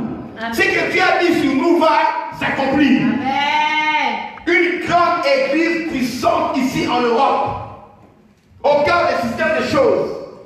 L'Europe qui est en train de mener la danse pour la venue du gouvernement d'ordre mondial là. Nous allons frapper fort ici en Europe. C'est pourquoi vous voyez les réunions avec la maison du roi ont un autre caractère dans le corps de Christ. Amen. C'est pourquoi mes messages ont un autre caractère dans le corps de Christ. Amen. Quand je parle de Kingdom Empowerment, on sait ce que ça veut dire. Amen. Quand je prêchais, commençais à prêcher il y a des années, les chrétiens doivent être dans les affaires, doivent être des millionnaires. Quand je prêchais ça, les gens m'insultaient sur les réseaux sociaux. Ils me disaient quoi? Prêche-nous l'évangile. Les gens me disaient prêche-nous Jésus. Arrête de prêcher que les chrétiens doivent faire des affaires, les chrétiens doivent être des PDG, les chrétiens doivent être des présidents. Arrête, un chrétien ne doit pas faire la politique. Les pasteurs m'ont insulté en disant que je pousse les enfants de la politique. Dites-moi maintenant, quel de ces pasteurs-là qui ne poussent pas les chrétiens à aller faire soit la politique, soit faire les affaires? Qui ne prêche pas ça aujourd'hui? Marcelo, Castalou, Sanogo, qui ne prêche pas ce message-là aujourd'hui dans la francophonie? Comme nous le prêchions avant, j'ai cité que le nom des gens que, c'est pas j'aime pas les autres, j'ai cité le nom des gens que j'aime. Amen, hein? Que j'ai beaucoup de respect pour eux. Ma soeur, c'était un ami, on a dormi ensemble.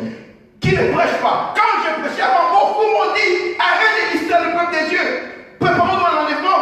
Prêche les gens qui arrêtent de pécher. Pécher ici, impudicité ici. On met des délits bien aimés. Quand vous avez fini avec l'impudicité, vous allez aller pour que les païens vous dirigent. Amen. Alléluia. Amen. Vous allez aller pour que les païens vous dirigent. C'est ça. La sanctification ne met pas la nourriture dans les frigo. Amen. La sanctification, c'est ta propre relation avec Dieu. La sanctification ne met pas C'est quelqu'un vrai. pour diriger le pays. Amen. Vous devez Amen. former les gens pour diriger le Amen. pays. Vous devez former les gens. Et là, vous avez choqué beaucoup de gens. Amen. Heureusement qu'il y a les publications, il y a les dates, les parutions. Nous prêchons ce message-là avant. C'est pourquoi, même si je rentre ou quoi, ou m'installer au Congo, je ne laisserai pas le rôle que Dieu m'a amené, m'a demandé à jouer ici en Europe. Je ferai de la tête. Amen. Peut-être 3 jours là-bas, 4 jours ici. Alléluia. Amen. Parce que nous avons un rôle à jouer ici en Europe. Ce que nous faisons ici, le monde entier suit. Ce que l'Europe fait, bien aimé, vous n'avez pas encore vu. Ce que vous voyez là, les présidents chrétiens s'assoient sur la direction des pays, vous les verrez ici. Come Oh, on. je n'ai pas parlé d'ici. Vous les verrez ici. Amen. La manière que vous avez vu là, certains disent qu'ils sont des francs-maçons, d'autres disent ce qu'ils veulent. Ils ont soutenu Macron, Emmanuel Macron, pour être là. Les gens interprètent les chrétiens sont trop puissants. vu la pyramide là? Là, il a fait les processements, là-bas, au musée de Louvre. Comment il était? La pyramide était. Vous avez vu l'étoile qui est là? Et la lumière rouge qui avait dessus, juste la pyramide et tous les signes. On a cherché tous les signes sur Macron. Vrai ou faux? C'est votre problème. Maintenant, c'est que je vais dire quoi? Demain, à la place de Macron, d'Emmanuel Macron, il y aura un chrétien né de nouveau là-bas. Amen. Amen. S'ils ont formé un génome comme ça pour aller là-bas, nous connaissons. Emmanuel Macron est arrivé là-bas par le monde de la finance. Nous aussi, si c'est par la finance, on fera arriver quelqu'un par la finance à la tête de la primature. C'est moi qui vous l'ai dit. Amen. Si moi je meurs, quelqu'un d'autre va s'élever pour porter la même. Ça se fera ici en France. Amen. Quelqu'un qui n'aura pas honte de dire que Dieu bénisse la France. Amen. Parce que c'est comme un parachute, c'est comme à la terre de dire que Dieu bénisse la France. Les États-Unis, c'est un pays laïque, mais là-bas on dit que Dieu bénisse l'Amérique. Ça ne détruit pas l'Amérique. On dira aussi que Dieu bénisse la France. Amen. Alléluia. Tu es athée, ne crois pas. Oh, il y a des États-Unis aussi, il y a des athées. Dans les États-Unis aussi, il y a la séparation entre le gouvernement et l'Église. Mais ils ont dit que Dieu bénisse. C'est ça. Amen. On le dira également ici. Amen. On le dira. Et je crois à cette mission-là. Nous ne sommes pas encore arrivés au bout du parcours. Ne te décourage pas. J'ai fini par te raconter quelque chose. Vous savez, Dieu est tellement merveilleux. Tout ce qu'il fait dans ta vie, toi tu regardes maintenant, mais Dieu voit les 5, les 10, les 10 ans à venir. Dieu voit. Amen. Toi tu ne vois pas. Mais Dieu voit. Dieu il sait tout. Dieu il sait tout. Et il voit. Je suis allé aux États-Unis pour rester là-bas. Il y a 20 ans, 99. J'ai atterri à New York le 3 novembre 99. C'était pour ne plus revenir en Europe. En Belgique, j'étais allé. Après là-bas, je suis allé au Canada pour voir si la vie était mieux. Je prêchais. Mon ami pasteur Olivier était là-bas. C'est un grand frère pour moi. Mais mon cœur, Dieu m'a convaincu, retourne en Europe. Ta place est là-bas. Quand je suis retourné en Belgique en 2000, ma famille m'a insulté, mes grands frères. Ils m'ont dit, tu es malade ou quoi? Tu es allé là-bas aux États-Unis, tu es rentré faire quoi ici à Bruxelles? Qu'est-ce qu'ils trouvent de bon ici? Nous, on en a marre, on veut partir. J'ai retrouvé un de mes frères qui a fait ses bagages, il est parti aujourd'hui via Manchester. Tout le monde était. J'ai dit, non, moi, Dieu m'a dit de rentrer. 2 ans plus tard, je suis venu prêcher ici en France. C'est là que j'ai rencontré celle qui est devenue ma fiancée. Amen. Et ma femme. Alléluia. Amen. Et Melvin était là. Les centres étaient là dans ce mariage. On s'est mariés en 2003. Le fait de rester ici, 2004, j'ai commencé à repartir sur rentrer aux États-Unis. En 2004, j'ai fait 4 ans sans retourner là-bas. Je suis retourné aux États-Unis en 2004. Mon pasteur m'a introduit dans les milieux des sénateurs et des congressmen américains. Chaque voyage que je faisais là-bas, j'allais défendre la cause du Congo. J'ai payé mes propres billets. Ça n'apportait aucun résultat. Ça ne faisait que ruiner moi, ma femme et nos enfants. Pour moi, en 2004, 2005, il y a Samuel qui est né. Et Michael. Vous savez, il est né en quelle année? 2004. 2004, Michael est né en 2005. 2005, j'étais déjà invité au déjeuner présidentiel avec le président américain. 2005 et 2006. Combien de gens peuvent se dire avoir ce palmarès, même les hommes politiques? Je parle à tous ces gens-là. J'ai travaillé dans les commissions des Sénats. J'ai travaillé en 2005 pour aider à faciliter le rendez-vous pour un candidat, Yahi Boni, que vous voyez du Bénin là. Avec le pasteur blanc Franck, ils sont allés là-bas. J'ai facilité le rendez-vous. Franck Pequestin. Je cite le nom exprès. Parce que quand il a reçu dans notre église, il a prié pour Yahi Boni, il sera président parce que Dieu avait parlé à pasteur Franck Pequestin que Yahi Boni sera président. Il a dit, tu as le contact? Oui, j'ai envoyé, j'ai appelé, j'ai pris des rendez-vous. Ils sont vus, ils ont fait ce qu'ils devaient faire. Yahi Boni est devenu président. 2006 était là. Mais toutes ces choses-là n'ont rien rapporté. Je n'ai jamais été payé par Yahi Boni ou quoi. Mais il y avait une promesse, c'était du lobbying. Chaque année, chaque chose que je fais, me rapprocher de ce que Dieu est en train de faire maintenant. Mais moi, je ne voyais pas. Et en 2017 ici, 2004, je suis allé chez le docteur Mike Mandor pour montrer à ma famille, on s'est rencontrés. Le Seigneur m'a convaincu de lui supplier de travailler avec pour qu'il vienne. On a essayé en 2004, septembre, il n'est pas venu. Je continue à travailler 2 ans. J'ai dépensé de l'argent, près de 12 000 euros. Ça veut dire que je partais en vacances là-bas, j'amenais la famille, j'amenais des dons, des offrandes pendant les 2 ans pour être présent chez Dr Mike Murdock. Et juste le 18 avril, lors de son anniversaire, 18 avril 2016, il a accepté. Il a dit en septembre, je viens à Paris. Je suis rentré le 24 avril 2016, on a commencé à se préparer. Mais l'église, le ministère n'a pas donné le feu vert parce que je n'étais pas une grande église, un grand calibre pour pouvoir l'accepter. On a continué à prier, on a travaillé. Quand ils ont dit oui, il me restait combien? 2 mois. Lors de l'attentat de Nice le 14 juillet, j'ai écrit dans le document, ce pays a besoin de messages de sagesse pour mettre les enfants de Dieu au gouvernement, au sommet. Sinon, l'islam va prendre possession de ce pays.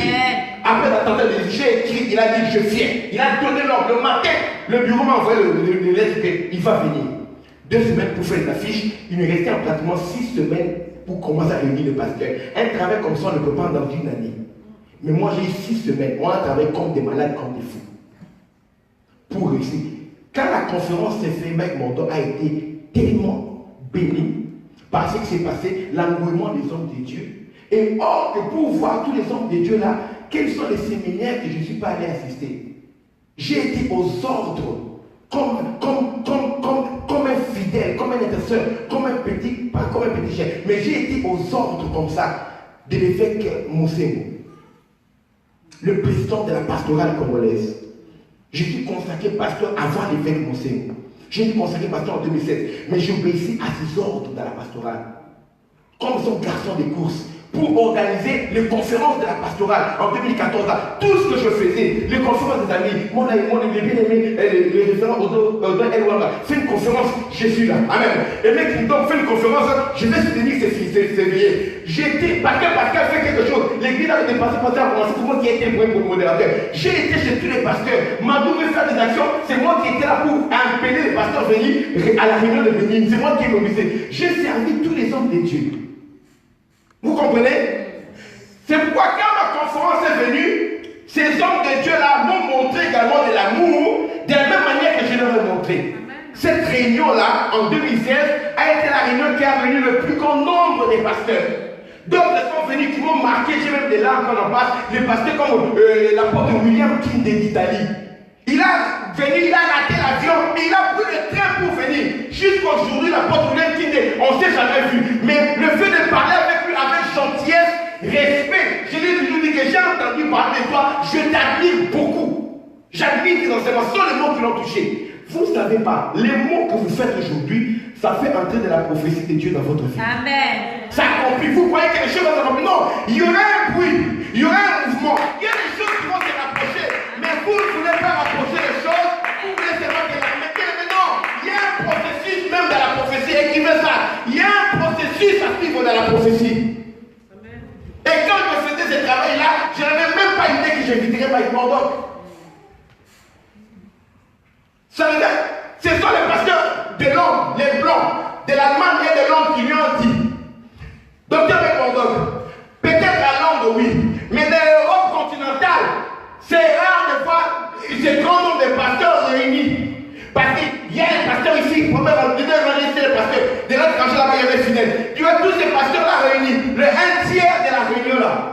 Réunis de pasteurs, c'est rare. Mais c'est cette personne venue, 1/3 qui était là, des pasteurs disent que dans l'Europe continentale, on n'arrive pas à déplacer autant d'hommes de Dieu. Ça veut dire quoi? Déplacer ces grands nombres de pasteurs là, mes autres collègues qui remplissaient même le même salle là, ne remplissaient pas avec le même nombre de pasteurs. 5 000 personnes, 4 000 personnes, mais il n'y avait pas autant de pasteurs. Ça a marqué Dr Mike Murdock. Qui est cet homme qui peut réunir? Oh, ce n'était pas la première fois. Quand je réunissais les pasteurs, c'était pour d'autres. C'était pour Bénin avec Madou. C'était pour la pastorale congolaise. Bénin est venu 2 fois. Toutes ces réunions, je les faisais, c'était pour d'autres pasteurs. Ça m'a ouvert la porte. Je commence à prêcher chez Dr Mike Murdock. Ça fait de moi le seul francophone au monde qui prêche là-bas dans son église et dans ses conférences. Amen. Dieu, comme il ne dort pas, pendant qu'il est en train de venir, Dieu fait que Donald Trump se présente. Mike Murdock était Donald Trump. Mike Murdock est devenu l'un des conseils spirituels de Donald Trump. C'est à cause de ces relations-là que mon ami, le pasteur Olivier m'a appelé. Il a dit, nous avons un candidat. Félix Sekedi. Et lui, il connaît, c'est mon cousin et tout. Mais on n'est pas proche, hein, nos familles, on a vécu un peu éloigné, mais je porte le nom de Sam, c'est le nom du petit frère, son père. Je parle avec les enfants de Sam ou mes cousines là, mais lui, bon, on se parle un peu, s'il y a un de des familles, on n'est pas proche. Oui, voilà, moi je crois en lui, on est amis, ok, il faut le soutenir, il faut qu'on le présente là-bas, et toutes les réunions, il sera à Washington, ok, ça va, il est déjà à New York, on est soutenu là-bas, il faut aller le présenter dans ton milieu à toi et tout, au peu de l'administration Trump, ok, ça va. Mais je veux lui parler d'abord. Ah, j'ai déjà eu avec Yahi Boni, on va me faire ça à l'envers.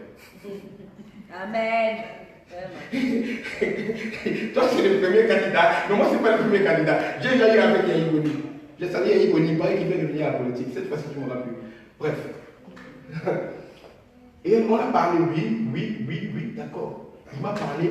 L'homme, quand il m'a parlé, il m'a convaincu. J'ai dit, waouh! Aucun homme n'est parfait.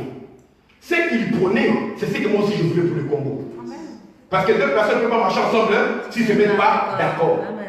Ça n'a pas été facile. Ils envoient les billets, ils disent, ok, tu viens quoi? Paye le billet.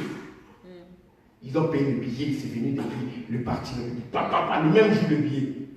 4 000 $, donc on est le même jour. C'est même pas un business, hein, simple économique, mais comme ils ont payé en retard, ils ont traîné. Bon, il faut voir, je suis allé. On a fait, avec le réseau de Dr. Mondoc, on a fait les trucs de travail. Maintenant, le diorage a gagné, je peux le dire. 2 ans, je me suis dit, maintenant, on a gagné. Les rencontres se sont faites et tout. Maintenant, le grand travail, c'est le travail qui vient après. Faire en sorte que le nom de votre candidat soit toujours au bureau du président. C'est le travail que je continue à faire. Vous avez compris? Amen. Voici le message qu'il faut envoyer à Donald Trump Jr. Can you say that for me? Can you do that? Oui. Voici ce qui se passe au Congo. Est-ce qu'on peut envoyer ce message à Jared Kushner? Oui, et tu peux faire, mon ami qui était là-bas, continuer à faire le travail. Et c'est pas son nom obligatoirement. Mais Mike Mondoc, même quand il y a des problèmes, Mike Mondoc était là, il suit. Oh, le travail se fait au bureau, là, au sommet. Et à la fin, il est là. Quand je regarde, pourquoi mon ami m'avait contacté? C'est à cause de tout ce que j'ai vécu, même si avec Yahi Boni. Je n'ai pas été payé, mais ça m'a donné une expérience, comment travailler dans le lobby. Amen. Ça s'est passé en 2005, ça veut dire maintenant là, ça fait 14 ans que je sais ce que c'est que le lobbying. On a envoyé plusieurs personnes demander à David Katalé. Il y a des candidats présidents qu'on a envoyés en 2006 là, venir rencontrer Dr Samuel. J'ai posé mes exigences, quand ils n'arrivaient pas, j'ai laissé partir. Mais ça m'a fait comprendre petit à petit, pour être là où je suis. Et il y a une chose. Le pasteur Olivier, il y a des moments où je n'étais pas d'accord avec ce qui se passait, avec le président. Il m'a dit, je crois en Félix, je joue mon avenir là-dedans. Olivier, j'étais là. Là, je crois que cet homme va être président. Je sais ce que Dieu nous a dit. Je sais ce que Dieu m'a dit. Je lui ai expliqué une vision, il dit, ce que tu as vu là, c'est exactement la même chose. Là, je lui ai expliqué la vision, je sais. On était en conflit, des moments, je voulais lâcher les hommes de Dieu. Moi, je sais ce qui va arriver. J'ai dit, mais vous voyez pas le grand vers, il est trop fort. Il dit, je sais ce qui va arriver. Il a été ferme. Aujourd'hui, quand je le vois dans les photos, assis, à côté d'un prince saoudien, multimilliardaire, qui vient pour investir au Congo, je le vois à côté du prince saoudien et lui et le président. La photo qu'il vient de publier hier. Les gens ne vont pas savoir qu'il a eu des prophéties. Il a suivi étape par étape. Il est passé par des moments difficiles, des moments de crise. Mais il a cru que son candidat, son ami là, va devenir. Dans la prophétie, ne crois pas que tout sera ouvert. Il y aura des fois des oppositions farouches. Mais il y a un moment même, tu voudras t'arrêter. Pourquoi? Parce que quand Ézéchiel a prophétisé, tout était en place. Les os sont revenus, la chair est venue, mais c'était des cadavres qui étaient là. Mais Dieu n'avait pas besoin des cadavres. Et Ézéchiel était là en train de regarder à Dieu. C'est pourquoi peu importe ce que Dieu t'a dit, tu dois toujours garder la communion avec Dieu. Et quand ça ne marche pas, Mireille, retourne vers Dieu. Amen. Quand Ézéchiel a dit, il a vérifié de tourner, Dieu a dit, tu attends quoi? Au verset 9, il a dit, prophétise encore, appelle maintenant l'esprit. Et comme ils sont dans l'esprit, toi dès le départ, tu avais dit quoi? Je mettrai l'esprit. Maintenant Dieu te dit quoi? Toi, appelle l'esprit.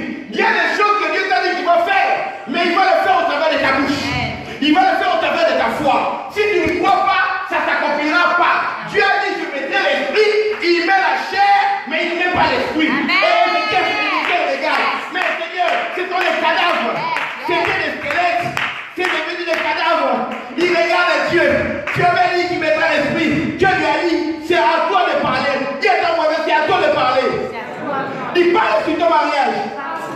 Parle sur ton entreprise. Parle sur ton entreprise. Parle sur ton ministère. Parle sur ton ministère. Parle sur ton album. Parle sur ton album. L'album, tu peux sortir la parle. Parle sur la guérison de ton enfant. Amen. Parle sur la guérison de ton père. C'est à toi de parler. Parle sur ta fécondité. Il t'avait dit qu'à tel âge, tu seras millionnaire. Parle sur tes millions. N'hésite pas. Parle. Tes parents sont en train de divorcer. Dieu t'a montré qu'il va te réconcilier. Parle sur la réconciliation de tes parents. Amen. Parle sur ton couple qui est en train de partir en vrille. Ose parler. Parle sur ton embauche. Les médecins ont dit quoi? Dieu a dit quoi? Parle. Rappelle à Dieu ce qu'il avait dit. Amen. Il a dit réveille la mémoire. Parle de toi-même pour te justifier. Tu avais dit l'esprit, parle. La parole prophétique. Dieu avait parlé. Oui, j'ai aimé la foi de mon ami. Quand je le vois, je suis en train de sourire. Alléluia. Parce qu'il me disait que c'est ce qui va s'accomplir. Parce que quand je rentre, ma femme de ma chérie, on t'a payé. Je dis non.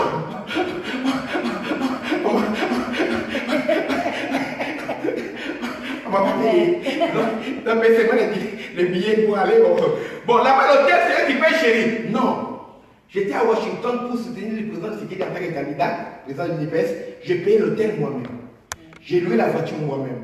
Je paye les transports rendez-vous à 6h du matin, à 8h du matin, à New York. Nous sommes à Washington. Nous avons pris le train avec Pasteur Olivier le train de 4h du matin. Vous savez ce que ça veut dire? On s'est levé à 4h du matin. On a pris les Uber pour aller prendre le bar.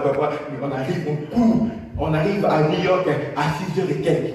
Et du coup, à 7h, on arrive. On part à l'hôtel avec le président Félix Tshisekedi. On attend. Il est un peu en retard. Et on attend. Il descend. On part rencontrer cette autorité-là américaine qui est de Washington, mais qui est à New York. Je vous vois là-bas. On finit là-bas. Et puis nous rentrons. Bien aimé, sans un rond, notre propre poche. Moi et Pasteur Olivier. Pasteur Olivier qui dit ce que nous le faisons d'abord pour les pays. Alléluia. Et nous le faisons également pour notre avenir. Moi, je crois que j'ai un avenir là-dedans. Amen. Amen. C'est bien. Même si je ne réclame rien, je ne réclame rien, c'est merveilleux de savoir que l'homme qui est là, tu as contribué pour l'histoire. Amen. Même si la petite. Mais quand tu suis l'accomplissement, je regarde par exemple le pasteur Olivier, comment il s'est dédié, ils ont voyagé partout.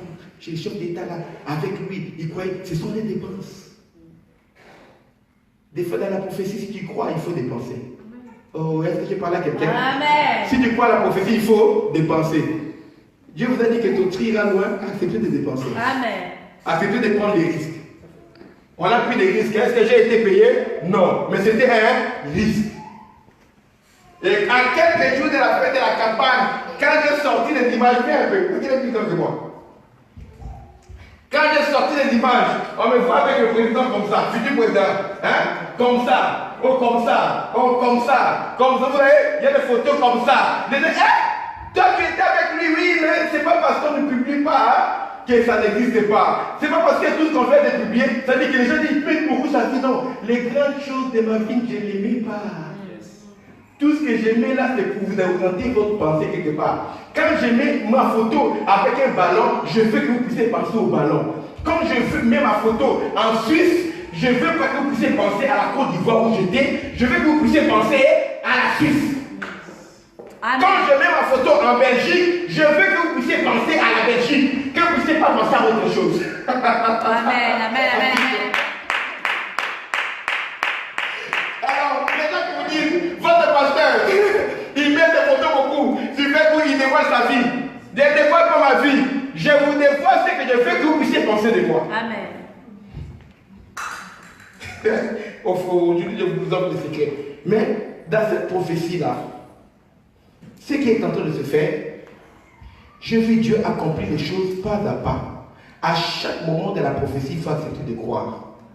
Et il y a toujours un risque que tout tombe. Et quand ça bloque, reviens toujours chez Dieu. Et je vais vous annoncer officiellement, grâce au travail que je suis en train de faire, grâce à la prophétie de Dieu, qu'il a fait avant que je connaisse tel ou tel, moi qui vous parle, je vais être un multimillionnaire. Amen. Ma femme va être la femme d'un multimillionnaire. Amen. Mes enfants, les enfants d'un multimillionnaire. La différence que moi j'ai eu avec mon père, mes enfants ne vont pas l'avoir avec moi. Moi je crois, je dis Amen. Amen. Si tu crois pour ton pasteur, tu dis Amen. Amen. Bien, mais ce n'est pas vous qui allez le donner. Vous croyez. Et je suis content. Parce que nous sommes une petite église. Personne ne m'accusera d'avoir détourné l'argent de l'église. Je suis chef d'entreprise. J'ai une compagnie de consulting et de lobbying. Amen. Par mon travail et mon savoir, mes livres vont vendre. Et je vais vendre des best-sellers. Je vous le promets. Je vais être multimillionnaire. Mais quand je pense, tout a commencé toujours par des paroles prophétiques. On était à Kinshasa, j'avais, je crois, 19 ans. J'étais pas encore. On était à l'école du ministère. Oui, non, on venait de concentrer. J'avais 21 ans au début.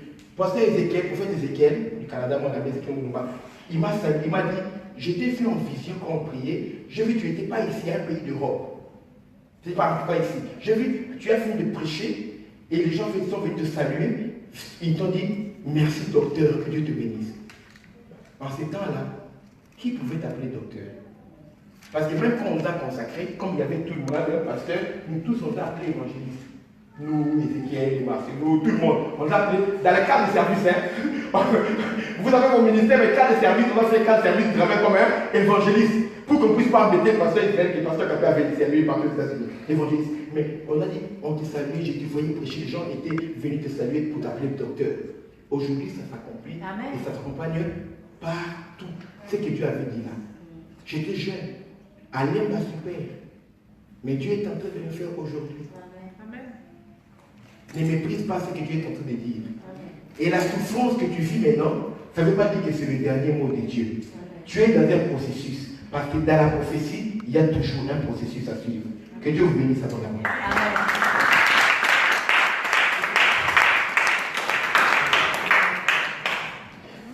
Tel nombre de mots, nous allons prier. Nous avons un service important à faire, à bénir prophétiquement un enfant. Bien, mais je me qu'on reste un peu dans notre place. Reste un peu à ta place. Il faut le même. Il y a une seule chose que j'ai appris chez Dieu, c'est de ne pas, peu importe où on m'invite, peu importe où je parle, de ne pas négliger l'église, la maison du roi de Paris. Amen. Il y a des gens parmi vous qui vont étonner le monde. Amen. Personne n'a reçu mes enseignements mieux que vous. Amen. Personne. Je peux aller ailleurs. Je ne néglige jamais le temps que je passe avec vous aujourd'hui. Il y a des gens parmi vous, tu le crois ou tu ne le crois pas, vous allez être riche plus que moi. De loin. Moi déjà, je vais là-bas très haute. Il y a des gens qui vont être très bénis de loin plus que moi. Je le crois. D'autres vont être influents dans leur domaine. D'autres ne vont pas être seulement la richesse matérielle, non. Peut-être leur capacité d'influencer les gens. D'autres vont influencer toute une génération. Vos noms seront inscrits dans les livres. Amen. Pas à cause de votre argent, mais à cause de votre apport dans un domaine particulier. Ça va arriver dans vos vies. Dans la science, dans les affaires, dans la musique, dans l'art, peu importe. Vous allez représenter le royaume de Dieu au sommet et inspirer les gens pour croire au Jésus-Christ en qui vous avez cru. Pour croire en Jésus qui vous a élevé. Vous direz aux gens que c'est Jésus-Christ. Tu vas prier et dire, Seigneur, fais-moi comprendre ta prophétie. Aide-moi à accepter le processus dans la prophétie. Et que je ne doute pas. Parce que le doute arrête l'action de Dieu. Quand la prophétie vient, notre attitude peut générer une nouvelle prophétie. Tu vas prier toi-même par rapport à ce que tu as entendu. Seigneur, ramène-moi, rappelle-moi tout ce que tu m'as dit. Ce que j'ai oublié, ramène ça dans mon cœur. Permets-moi de croire encore à cela. Si une promesse que Dieu t'avait faite, que tu avais oubliée, ou bien tu ne vois pas, rappelle à Dieu la promesse là aujourd'hui. Il a dit, réveille ma mémoire. Et s'il n'y a pas, choisis toi-même une parole prophétique sur ta vie, sur le travail, sur le mariage, sur le ministère, sur la paix. Tu te vois devant des foules en train de prêcher. Tu as une passion pour prier pour les malades. Tu as une passion pour voir les guérisons. Tu as une passion pour ressusciter les morts. Quand tu vois les gens, quelqu'un mourir, tu as toujours envie d'aller prier pour lui pour qu'il ressuscite. Je vous le déclare, Jésus-Christ ressuscite les morts encore aujourd'hui. Et c'est par toi qu'il va le faire, c'est par toi qu'il peut le faire. Si tu sens cela bouillonner dans ton cœur, et tu vas prier, et que ça devienne ta prophétie. Prions en Jésus. Seigneur, merci, parce que tu es un Dieu fidèle. Merci parce que tu n'es pas un homme pour mentir, ni un fils de l'homme pour te repentir. Ce que tu dis, Seigneur, tu l'accomplis toujours. Ce que tu proclames, tu le réalises toujours. Dans le nom puissant et précieux de Jésus. Nous prions, Papa, pour que tu puisses réveiller nos cœurs à tes prophéties, à tes paroles. Les paroles que nous avons oubliées, les promesses que nous avons jetées aux oubliettes, les promesses sur lesquelles nous avons mis un doute, un cachet que ce sera impossible à réaliser. Parce que Seigneur, pardonne notre incrédulité, pardonne notre doute. Nous revenons à toi comme des enfants, nous revenons à toi comme des enfants. Seigneur, nous voulons croire. Nous croyons, Seigneur, au roi. Nous croyons, Seigneur, au roi. Nous croyons, Seigneur, que tu peux tout faire. Seigneur, Papa, dans la vie de quiconque croit, car rien n'est impossible à Dieu et tout est possible à quiconque croit. Nous croyons à un avenir meilleur. Je crois au mariage béni de tes enfants. Je crois aux entreprises prospères de tes enfants. Je crois au ministère béni. Je crois au don de puissance. Je crois au guérison miracle. Je crois à la résurrection des morts. Je crois que les paralytiques marchent. Je crois, Seigneur, pour que les signes et les prodiges soient accomplis dans nos vies pour confirmer la parole. Je crois à l'effusion du Saint-Esprit. Je crois au baptême du Saint-Esprit dans l'Église. Je crois aux 9 dons spirituels se manifestant dans l'Église. Je crois aux 5 ministères se manifestant dans la vie de ces enfants que tu m'as donné. Je crois à ta puissance dans leur vie. Au nom de Jésus. Je crois à leur impact de leur nation. Je crois à la puissance de Dieu se manifestant dans la maison du roi pour la France. Je crois à notre impact dans cette nation. Je crois à l'impact de la maison du roi en Europe. Je crois à notre mission, Papa, dans la francophonie. Je crois puissamment au nom de Jésus-Christ de Nazareth. I do believe. I do believe. Je crois et je proclame.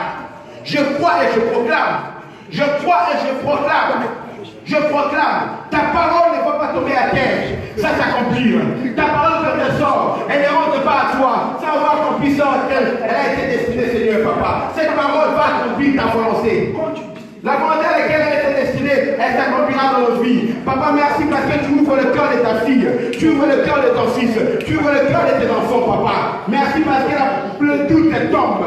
Les enfants d'Israël n'ont pas cru à Canaan. Et ils sont tombés dans le désert. Nous refusons de mourir dans le désert. Dans le désert, Seigneur, de la pauvreté. Dans le désert de la sécheresse ministérielle. Dans le désert du célibat. Nous refusons de mourir. Dans le désert du divorce. Nous refusons de mourir. Nous croyons à ta main puissante. Nous croyons à ton action, Papa. Nous croyons que les hommes de Dieu puissants vont s'élever dans l'église corps de Christ pour proclamer que Jésus est roi. Oui, les femmes de Dieu vont changer l'histoire des femmes. Quand on veut utiliser les femmes comme des objets sexuels, quand on veut utiliser les femmes seulement comme des objets de plaisir, les femmes vont s'élever comme des prophétesses, les femmes vont s'élever comme des docteurs, les femmes vont s'élever comme des pasteurs, comme des apôtres, comme des évangélistes, Seigneur, Papa, pour le perfectionnement des saints en vue de l'œuvre des ministères. Là, on avait arrêté la bouche, fermé la bouche des femmes. Le Saint-Esprit a ouvert la bouche des femmes. Au nom de Jésus, pour proclamer la Seigneurie de Jésus. Comme elles ont été les premières à constater la résurrection de Jésus, elles vont proclamer. Oui, tu leur avais dit, allez annoncer à mes frères. Je les prêché dans la Galilée. Les femmes aujourd'hui encore ont un message de ta part pour aller annoncer ton retour. Elles ont annoncé jadis, il y a 2000 ans ta résurrection. Maintenant, elles vont annoncer ton retour imminent. Elles vont annoncer tes œuvres. Elles vont annoncer tes œuvres. Tes œuvres parmi les nations. Au nom de Jésus. Nous croyons cela. Ta prophétie va s'accomplir. Nous croyons, Jésus, que tu reviens bientôt. Et ta rétribution est avec toi. Nous croyons que l'Église sera de plus en plus puissante. Nous croyons que les œuvres de ténèbres, les portes de séjour de mort ne vont jamais prévaloir contre l'Église.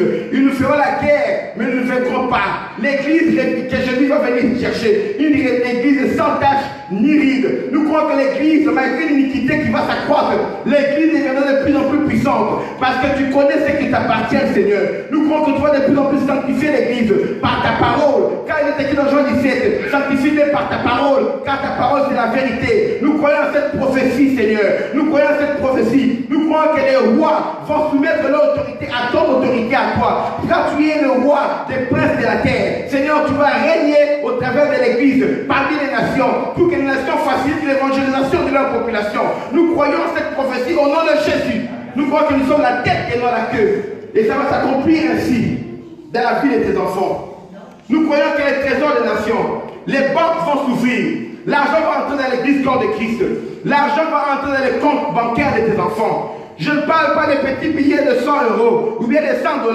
Je parle des transferts d'argent, des grosses sommes d'argent. Je parle des millions pour les besoins d'évangélisation, pour les besoins d'impliquer la politique de Dieu, la théocratie de Dieu au travers de l'église, la volonté manifestée de Dieu au travers de l'église, où on va prôner l'amour, où on va prôner la sanctification, où on va prôner la justice, où on va lutter contre la corruption, où on va arrêter les guerres qui sont fomentées par des multinationales. Nous croyons que nous pouvons arrêter l'écoulement du sang des orphelins, l'écoulement du sang des innocents, l'écoulement du sang des pauvres, où la justice est tronquée, où les grands sont épargnés de justice, mais que c'est les pauvres qui en pâtissent. Nous croyons que nous allons rétablir la justice en étant l'exemple par les grands moyens que tu mets à notre disposition. Nous croyons, c'est là, papa, que l'Église va rendre la tâche difficile au serpent et à ses enfants au nom de Jésus. Nous croyons que l'Église écrase la tête du serpent.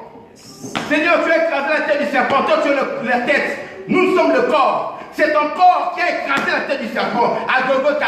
Et ce serpent sera maintenu écrasé dans les nations, dans les institutions bancaires, dans les universités, toute institution qui éduque les gens, depuis la maternelle, depuis le kindergarten, depuis la crèche, jusqu'aux universités. Nous croyons que la sagesse, la connaissance de Dieu va s'infiltrer dans ces milieux et s'imposer. Toutes les théories qui sont anti-parole de Dieu vont être remises à question au nom de Jésus, en commençant par la théorie de l'évolution, des noms puissants de Jésus. Et nous allons définir, nous allons démontrer scientifiquement avec le discours par la sagesse de Dieu que la terre est le produit de la création.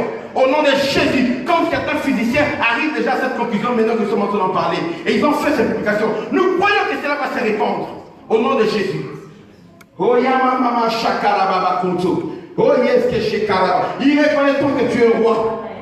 Tu mettras en échec leurs armées. Tu leur retireras le souffle de vie quand ils planifieront de tuer d'autres personnes. Nous croyons cela. Tu protégeras ceux qui prêchent l'évangile. Tu protégeras ceux qui travailleront pour l'avancement du royaume. Nous consoliderons les familles pour arrêter l'hémorragie, arrêter les divorces. Nous allons travailler au nom de Jésus. Arrêter l'action du diable qui est en train de favoriser les avortements. Nous allons arrêter cela au nom de Jésus. Ramener la crainte de Dieu dans l'église. Nous croyons que tu vas le faire. Cette prophétie va s'accomplir. Et tu viendras prendre une église glorieuse.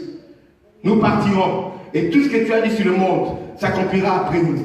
Selon ta parole au nom de Jésus. Des noms puissants et précieux de Jésus, nous avons ainsi prié. Amen. Est-ce qu'on peut acclamer très fort pour le Seigneur? Acclame bien si tu aimes le Seigneur. Si tu as la prophétie. Alléluia. Pendant que tu es en train d'acclamer, comment tu as proclamé? Je suis béni. Comment tu as proclamé? Je suis béni. Je suis béni. Je suis prospère.